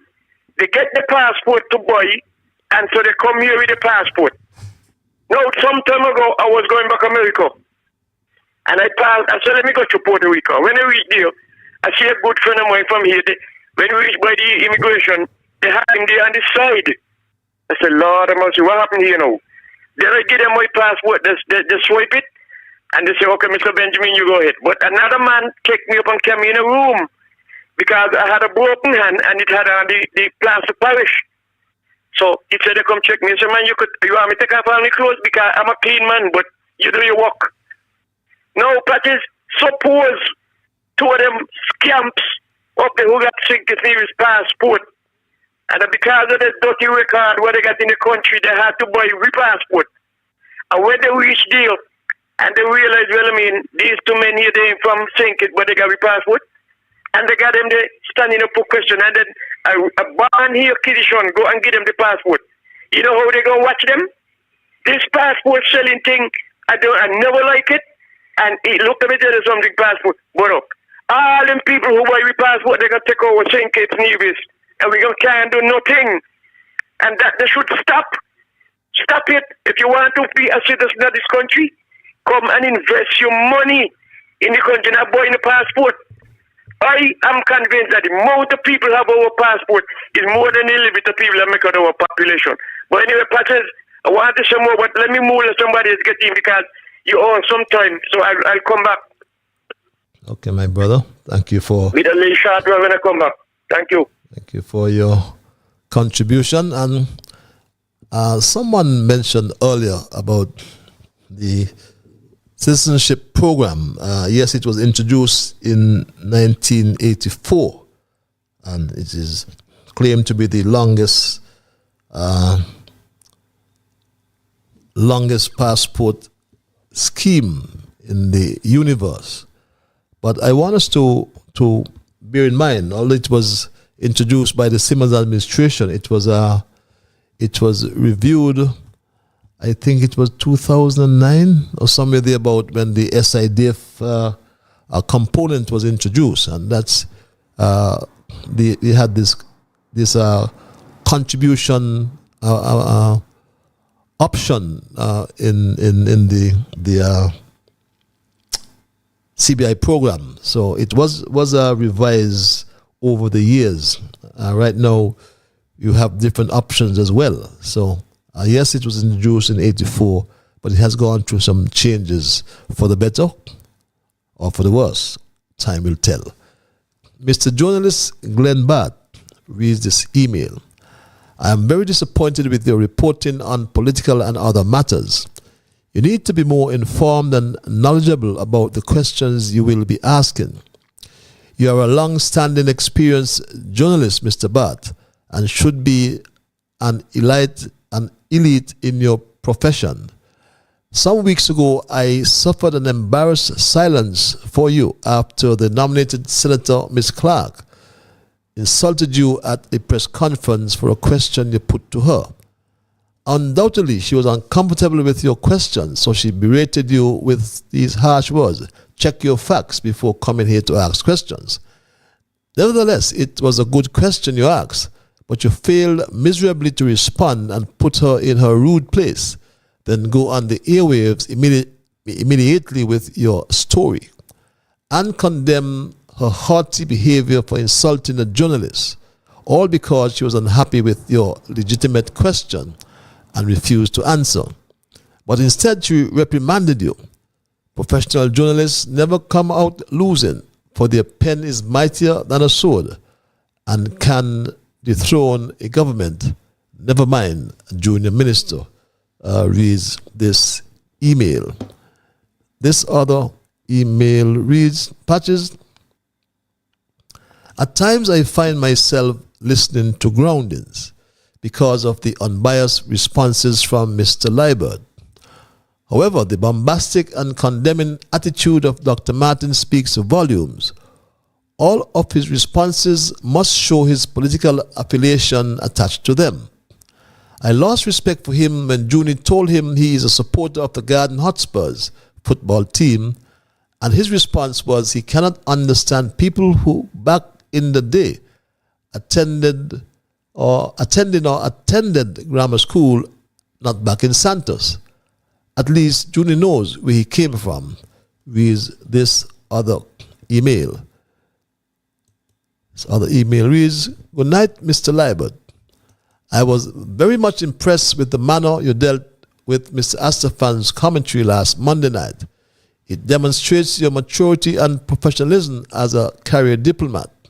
You surely know when to draw the line. Prior to playing the commentary, you preface it by articulating that you at times have been at variance with Dwyer, but in this case you agree with him and played what he said. Many persons, including myself, also concurred with you. When it is necessary to criticize, you do it. And similarly, when there is reason to praise, you applaud and cheer.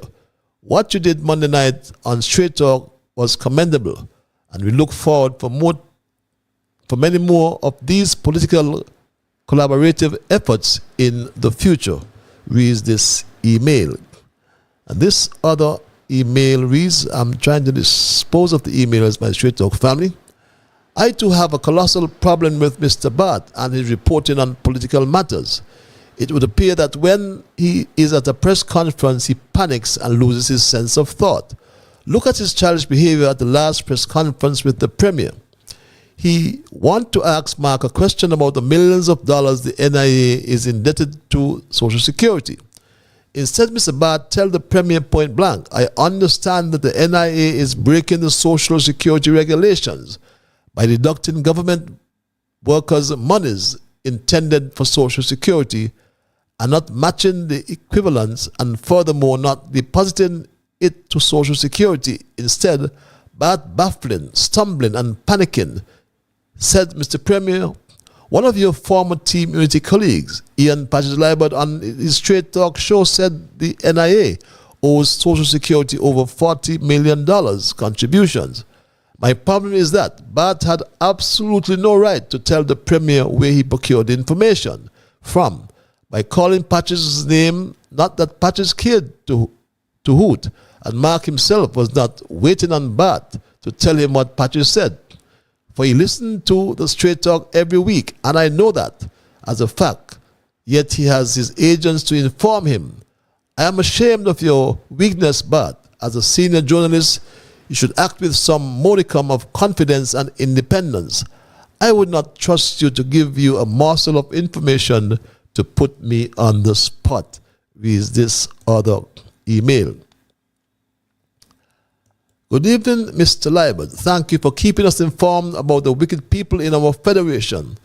Today I had the misfortune to see a Facebook Live that took place at the last night market.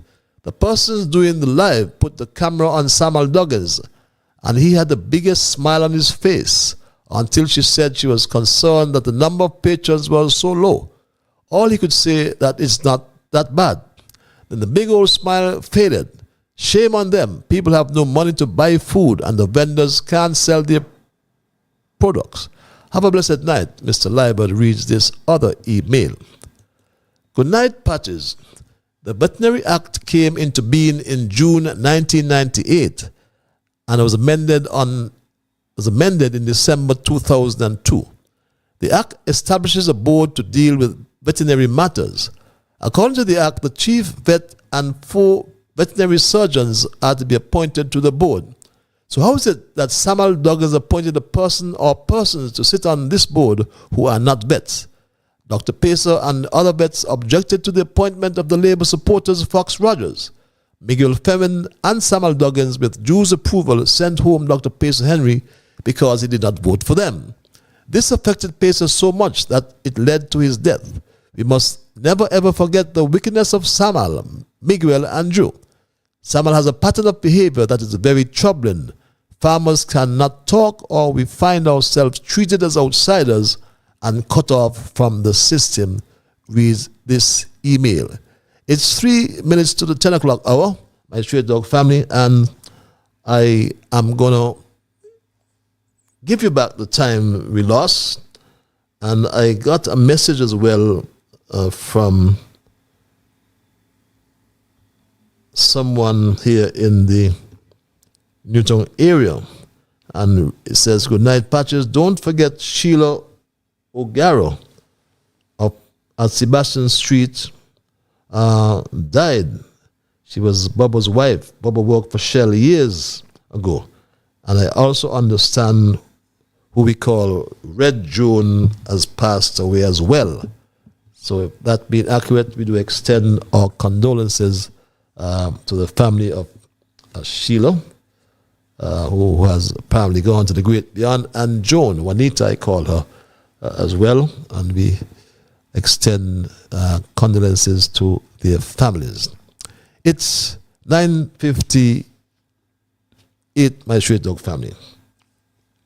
I'm going to give you back some of the time we lost. And for those who joined me late, just to inform you that tonight we looked at our thesis tonight, which I titled Rape of the Treasury and Social Security Fund on both sides of the Narrows. I get back to that, but I'll take this call. Caller, you live. Yes, Patrick, this is the last couple of seconds I got for you. Patrick, I hear them too, criticizing you. And you know why people criticize people? For two reasons. When one is doing wrong, they need to be criticized. But when somebody gonna criticize somebody for doing what is right, the one who is doing the critique is nothing but a Satan. And that is what killing all of them, because if you say that me culture trust two and down the road and hit somebody's car, and then I start to use profanities behind it, you ain't gonna only just say, well then, culture trust two and down there and hit somebody's car. Come, that thing come into the thing, man. Move that.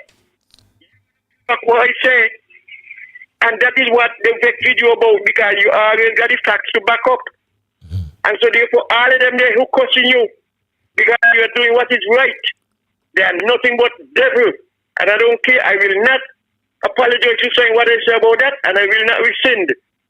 Now, Pat is the only professional journalist we have in Sync. Two we had in Sync it. That is Ken Richards and Tony Frederick. Ken Richards gone to the great beyond.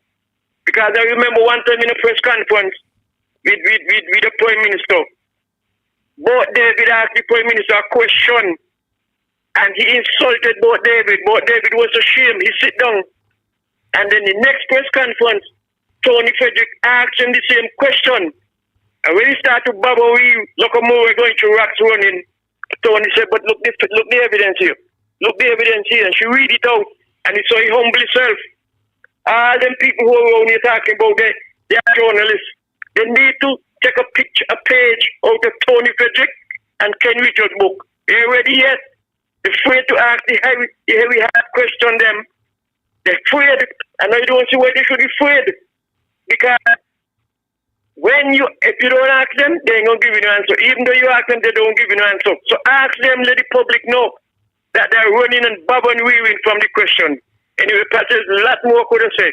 But thank you very much for tonight. Jam down, good night. Thank you, Pat. I'll see you Monday, God willing. Thank you. Have yourself a good weekend, my brother. Always look forward to your contribution. Those of you who may have joined me late, and I did start late, contrary to what someone is suggesting, that's the way I was brought up, and if I'm late, I would apologize. And the fact that I'm late again, it is beyond me. If we have technical difficulties, we do have technical difficulties. Of course, we're dealing with systems, and systems do go wrong. But But the fact that I came late, we always were brought up in the way that it is better late than never. So if you are late for school in the morning, won't you go to school all day long? No, you go to school and apologize. But my Straight Talk family, you may have joined me late, and my thesis I titled tonight was Rape of the Treasury and Social Security Fund on both sides of the Narrows. And I made the point from the onset, and I made that point before, and I am duty bound in my closing to make that point one more time. And that is, I declared that it has never been and it will never be my intention to cause injury to anyone's reputation or to act out of malice towards anyone, including the Prime Minister, Terence Michael Drew, the Attorney General, Garth Lucien Wilkin, the Premier Mark Brantley, or anyone else for that matter, anyone else.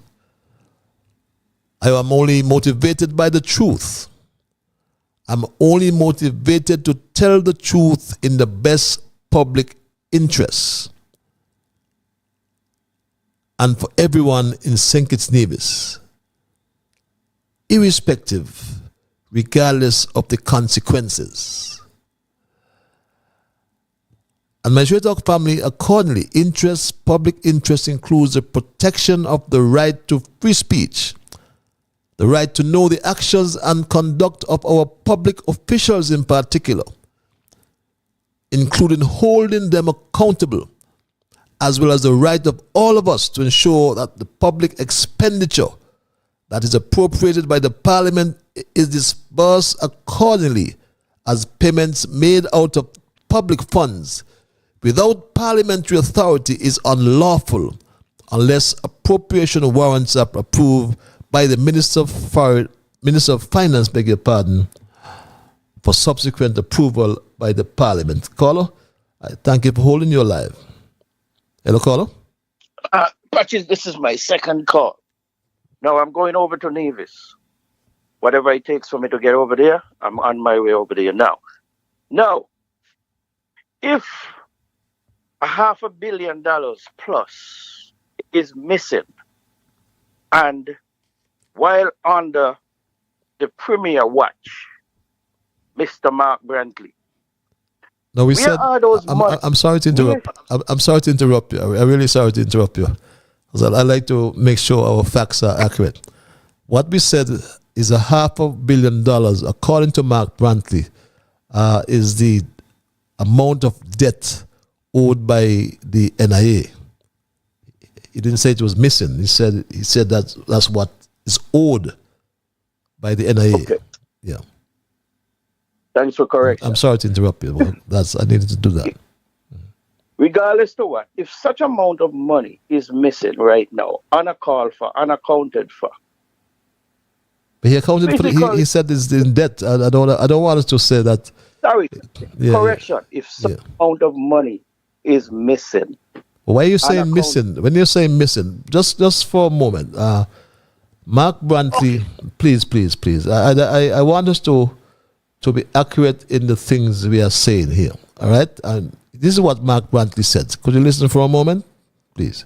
Yes. Our debt as of July 2023, our total foreign debt stood at $30.8 million. In terms of our domestic debt, contrary to what someone is suggesting, $49.4 million. When that is combined then with the foreign debt, we have a total NIA debt $480.3 million EC dollars. In terms of government guaranteed debt, and that total public sector debt comes up to $36.7 million.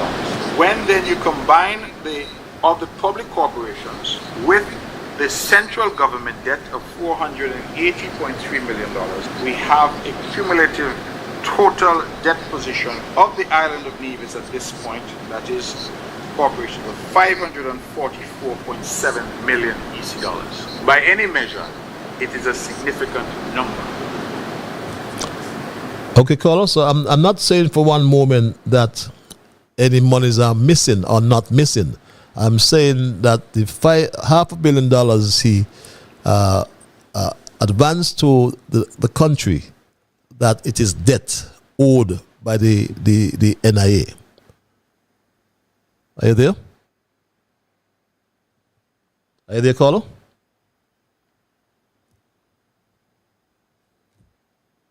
Okay, we seem to have lost that caller. I'm sorry to have interrupted you, but I really had to ensure that the things that we are saying are factual on the program. We just don't want to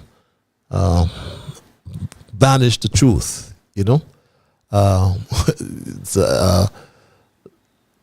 The facts we bring are what is said. But as I was saying, and I'm sorry, caller, that we lost you. I had to interrupt you. I do apologize for that, but it was important that we get the facts right on Straight Talk. As I said, Straight Talk brings you the facts.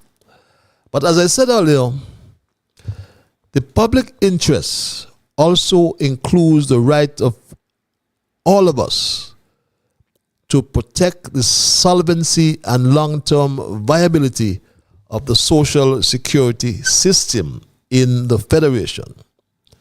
The public interest must protect the social security benefits enjoyed by so many of us, and hopefully to be enjoyed by so many more in future generations to come.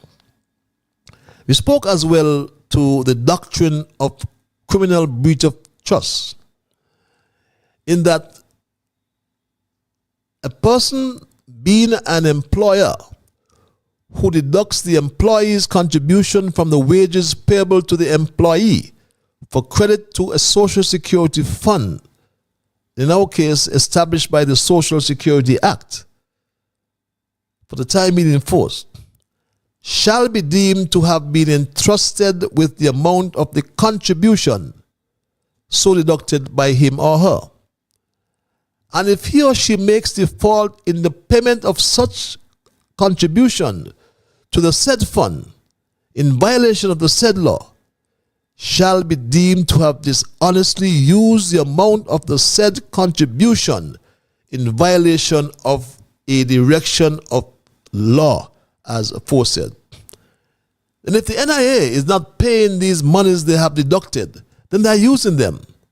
What are they doing with the monies if they're not paying it to the Social Security fund as prescribed by the law?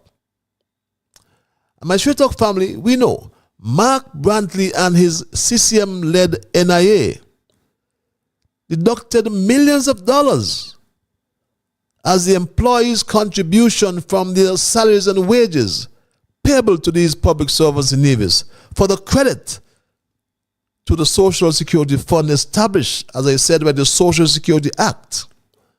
Now, how can Mark Brantley and the CCM NIA justify staying in office rather than resigning in the face of this doctrine of criminal breach of trust? How can they? And they are remaining in office. So sadly, all hope is being lost for St. Kitts and Nevis. The Bar Association is quiet. The St. Kitts and Nevis Chamber of Industry and Commerce is quiet. So they accept that Mark Brantley, leader of the CCM and premier in Nevis, continues to commit a criminal breach of trust, and yet they say or do absolutely nothing. Caller, you're live. Hello, caller. That is sorry again. It will come back in. We had a bad audio. We had a bad audio connection. That's right. I kept on saying business. But now that I replay, I recognize that you were saying debt. But if I may continue, if such amount of money, the NIA is in debt, where would that money be sitting right now? Is it into some offshore banking or under a big stone somewhere in cotton ground as they or where could that money be? Why? I mean, these are just questions that come to my mind. It's not that I am asking you those questions, but everyone entitled to their belief and their speculation. Why and where this money should be lying right now? I mean, is this like the Grinch that stole Christmas? Or it's just a greedy man trying to take what he could take? Want to call? I'm sorry to have interrupted you, but I really have to be sure.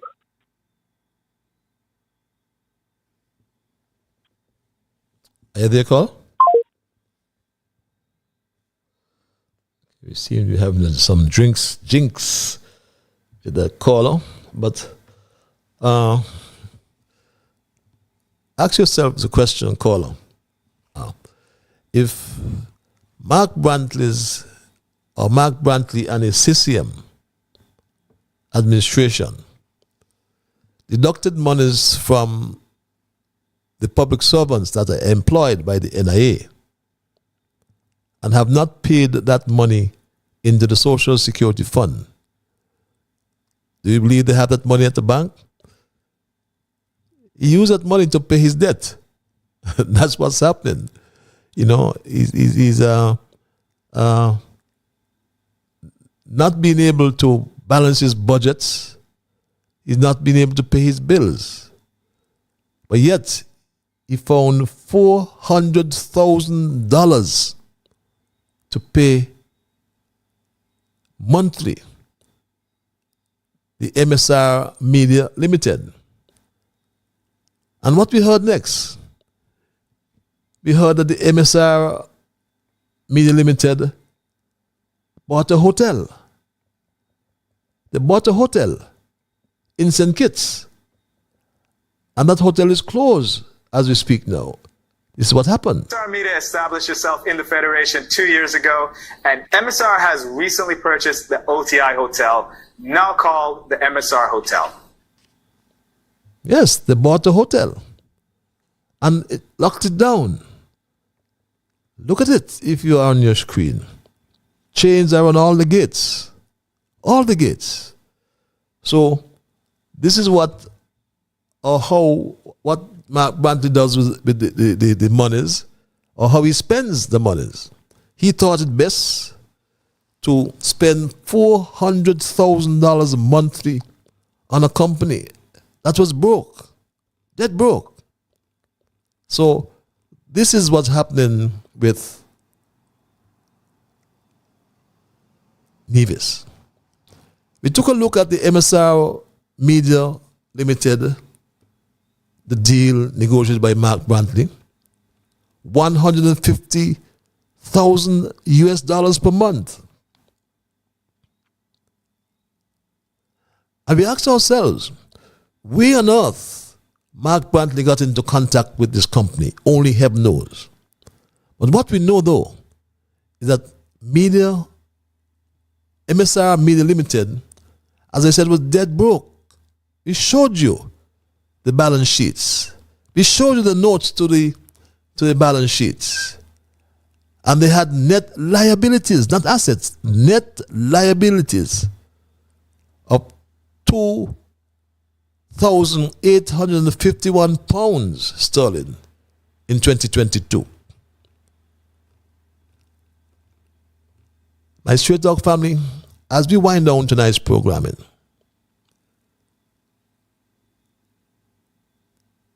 we told you that Dr. Drew came to the rescue of Mark and MSR. And what did Drew provide?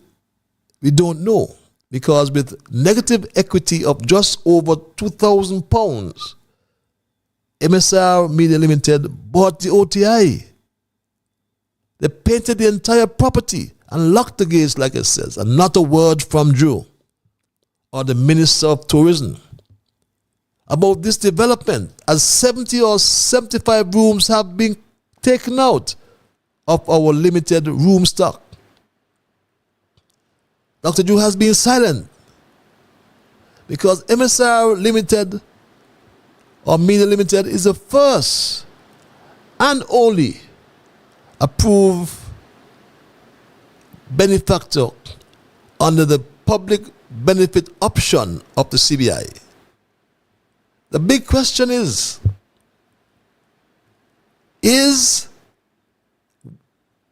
Daniel Brantley, the firm of Mark Brantley, is that firm their approved agent? St. Kitts or Straight Talk cannot confirm this at the moment, but that is being investigated. So for 2 years, the Treasury across the Narrows in Nevis was raped, costing the taxpayers almost $10 million. In the meantime, as we just played, the Nevis debt has ballooned to well over $500 million. And that debt does not include, by the way, the $20 million owed to the Social Security Board for monies deducted from the wages and salaries of public servants in Nevis and not paid with the matching amount into the Social Security Fund, a criminal offense no one wants to talk about. Meanwhile, here in St. Kitts, the Treasury continues to be raped by the Drew administration. Straight Talk exposed the criminal act of the Prime Minister according to Attorney General Garth Lucian Wilkin. And he said it quite clear that it's a crime to spend the public monies, the public funds, without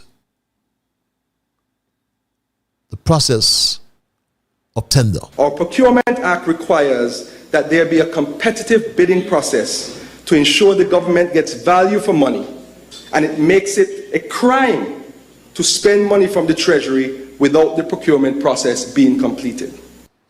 That's what he said.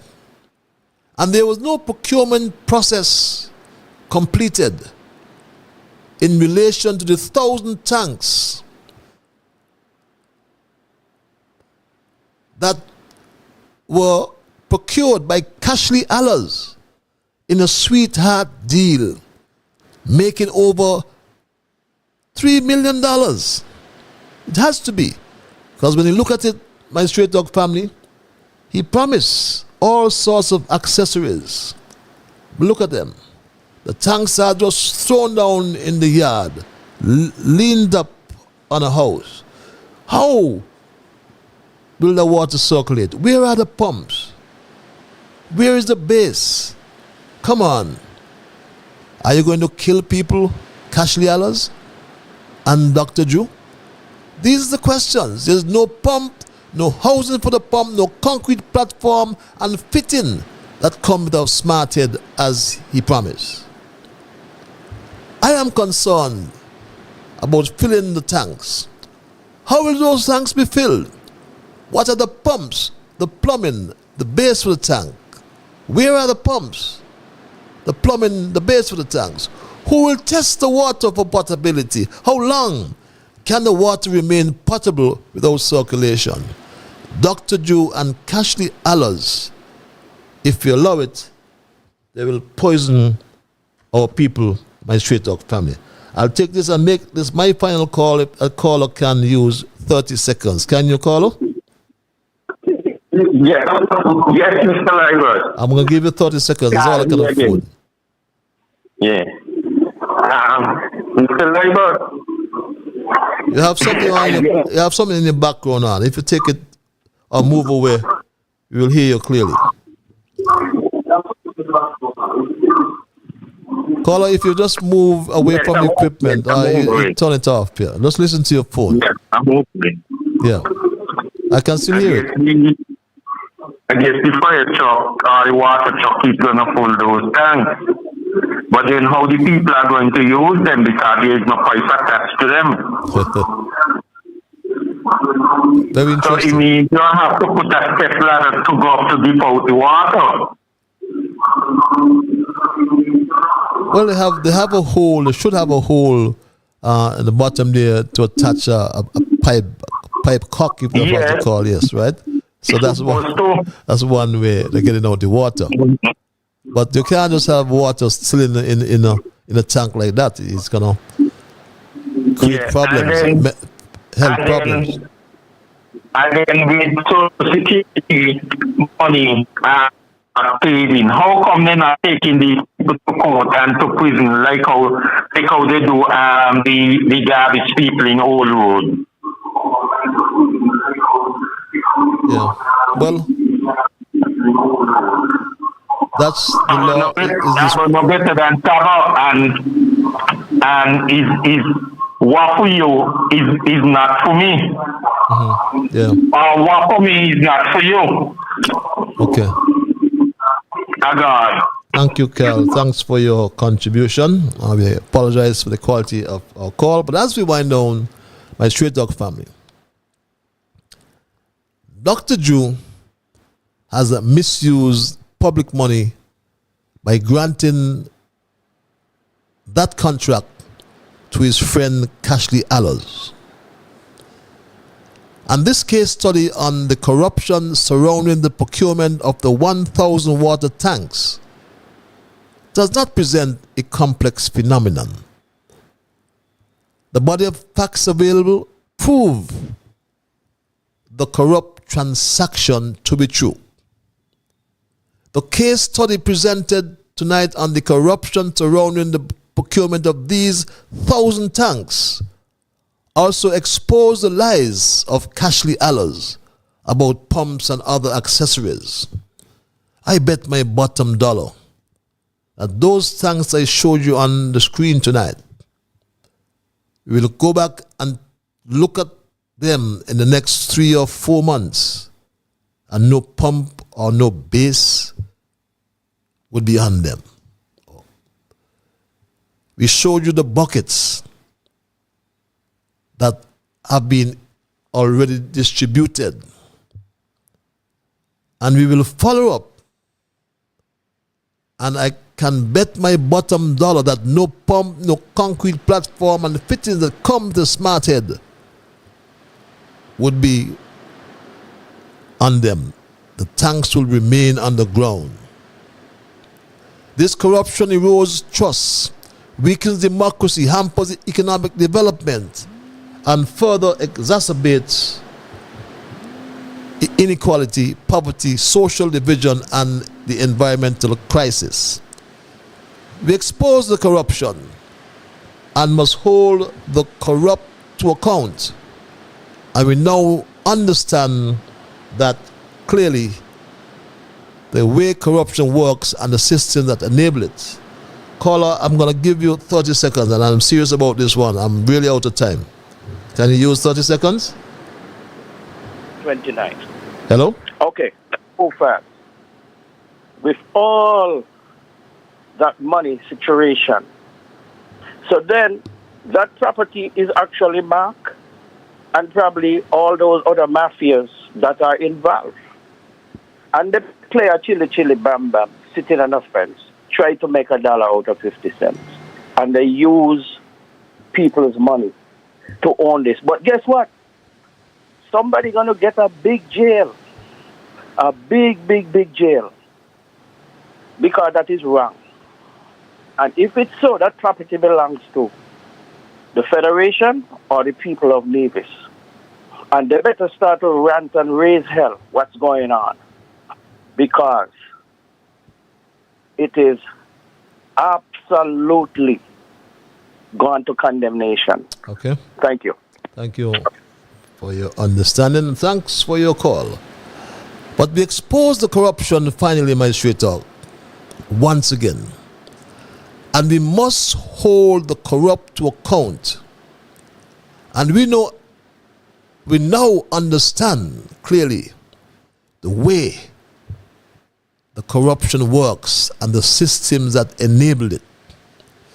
We also understand that the way Dr. Drew facilitated this transaction, which is criminal, from the government treasury to the development bank, the $5.8 million loan was allegedly disbursed to Cashley. Attorney General Wilkin, we ask if this is a rape of the treasury he referred to.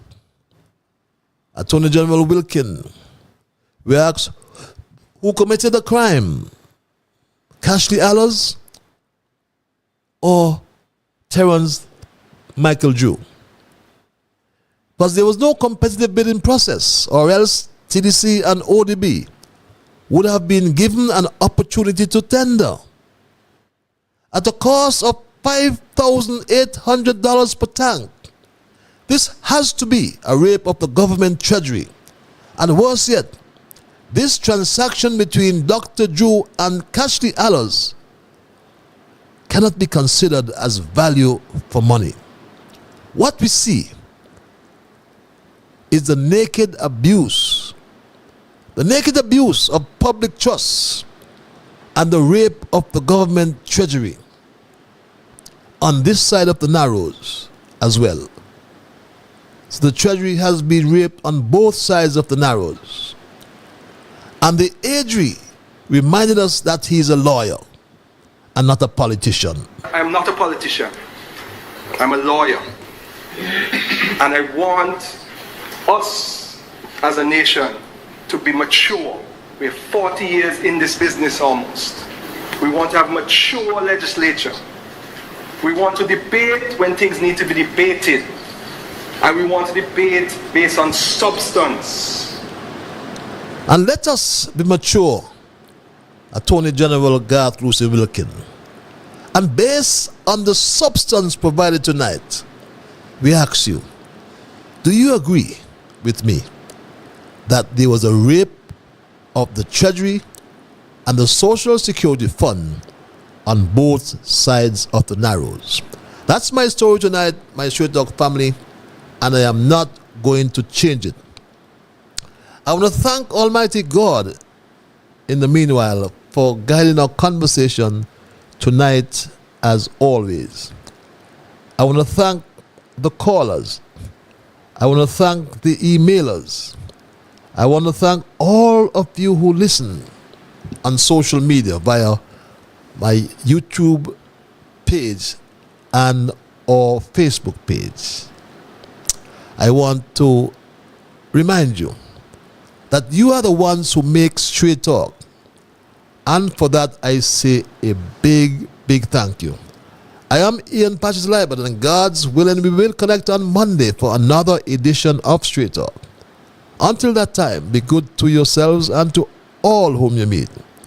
Have yourselves a wonderful weekend. Do your chores. Find some time to go to church. I will on Sunday. God's spare. But remember as well, when you wake in the morning, to thank God for the morning light. Thank Him for taking you through the night. And my Straight Talk family, keep moving on. Bye-bye until we connect on Monday. When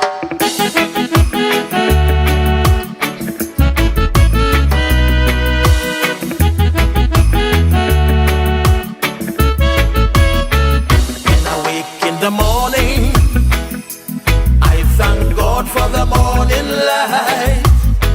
Give Him thanks and praises for taking me safely through the night. For the rest of food and loving care, and for my mother's breath of life that's got me here.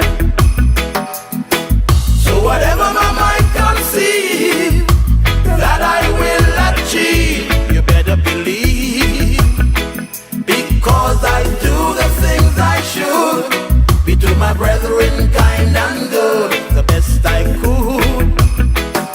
So I'll keep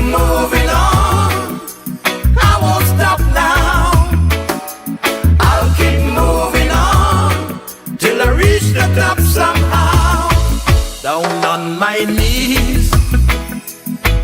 To the Lord I kneel and pray with my heart and soul. Beg him to take me through each day. My guardian to keep and my guide over every step I take. He will preside.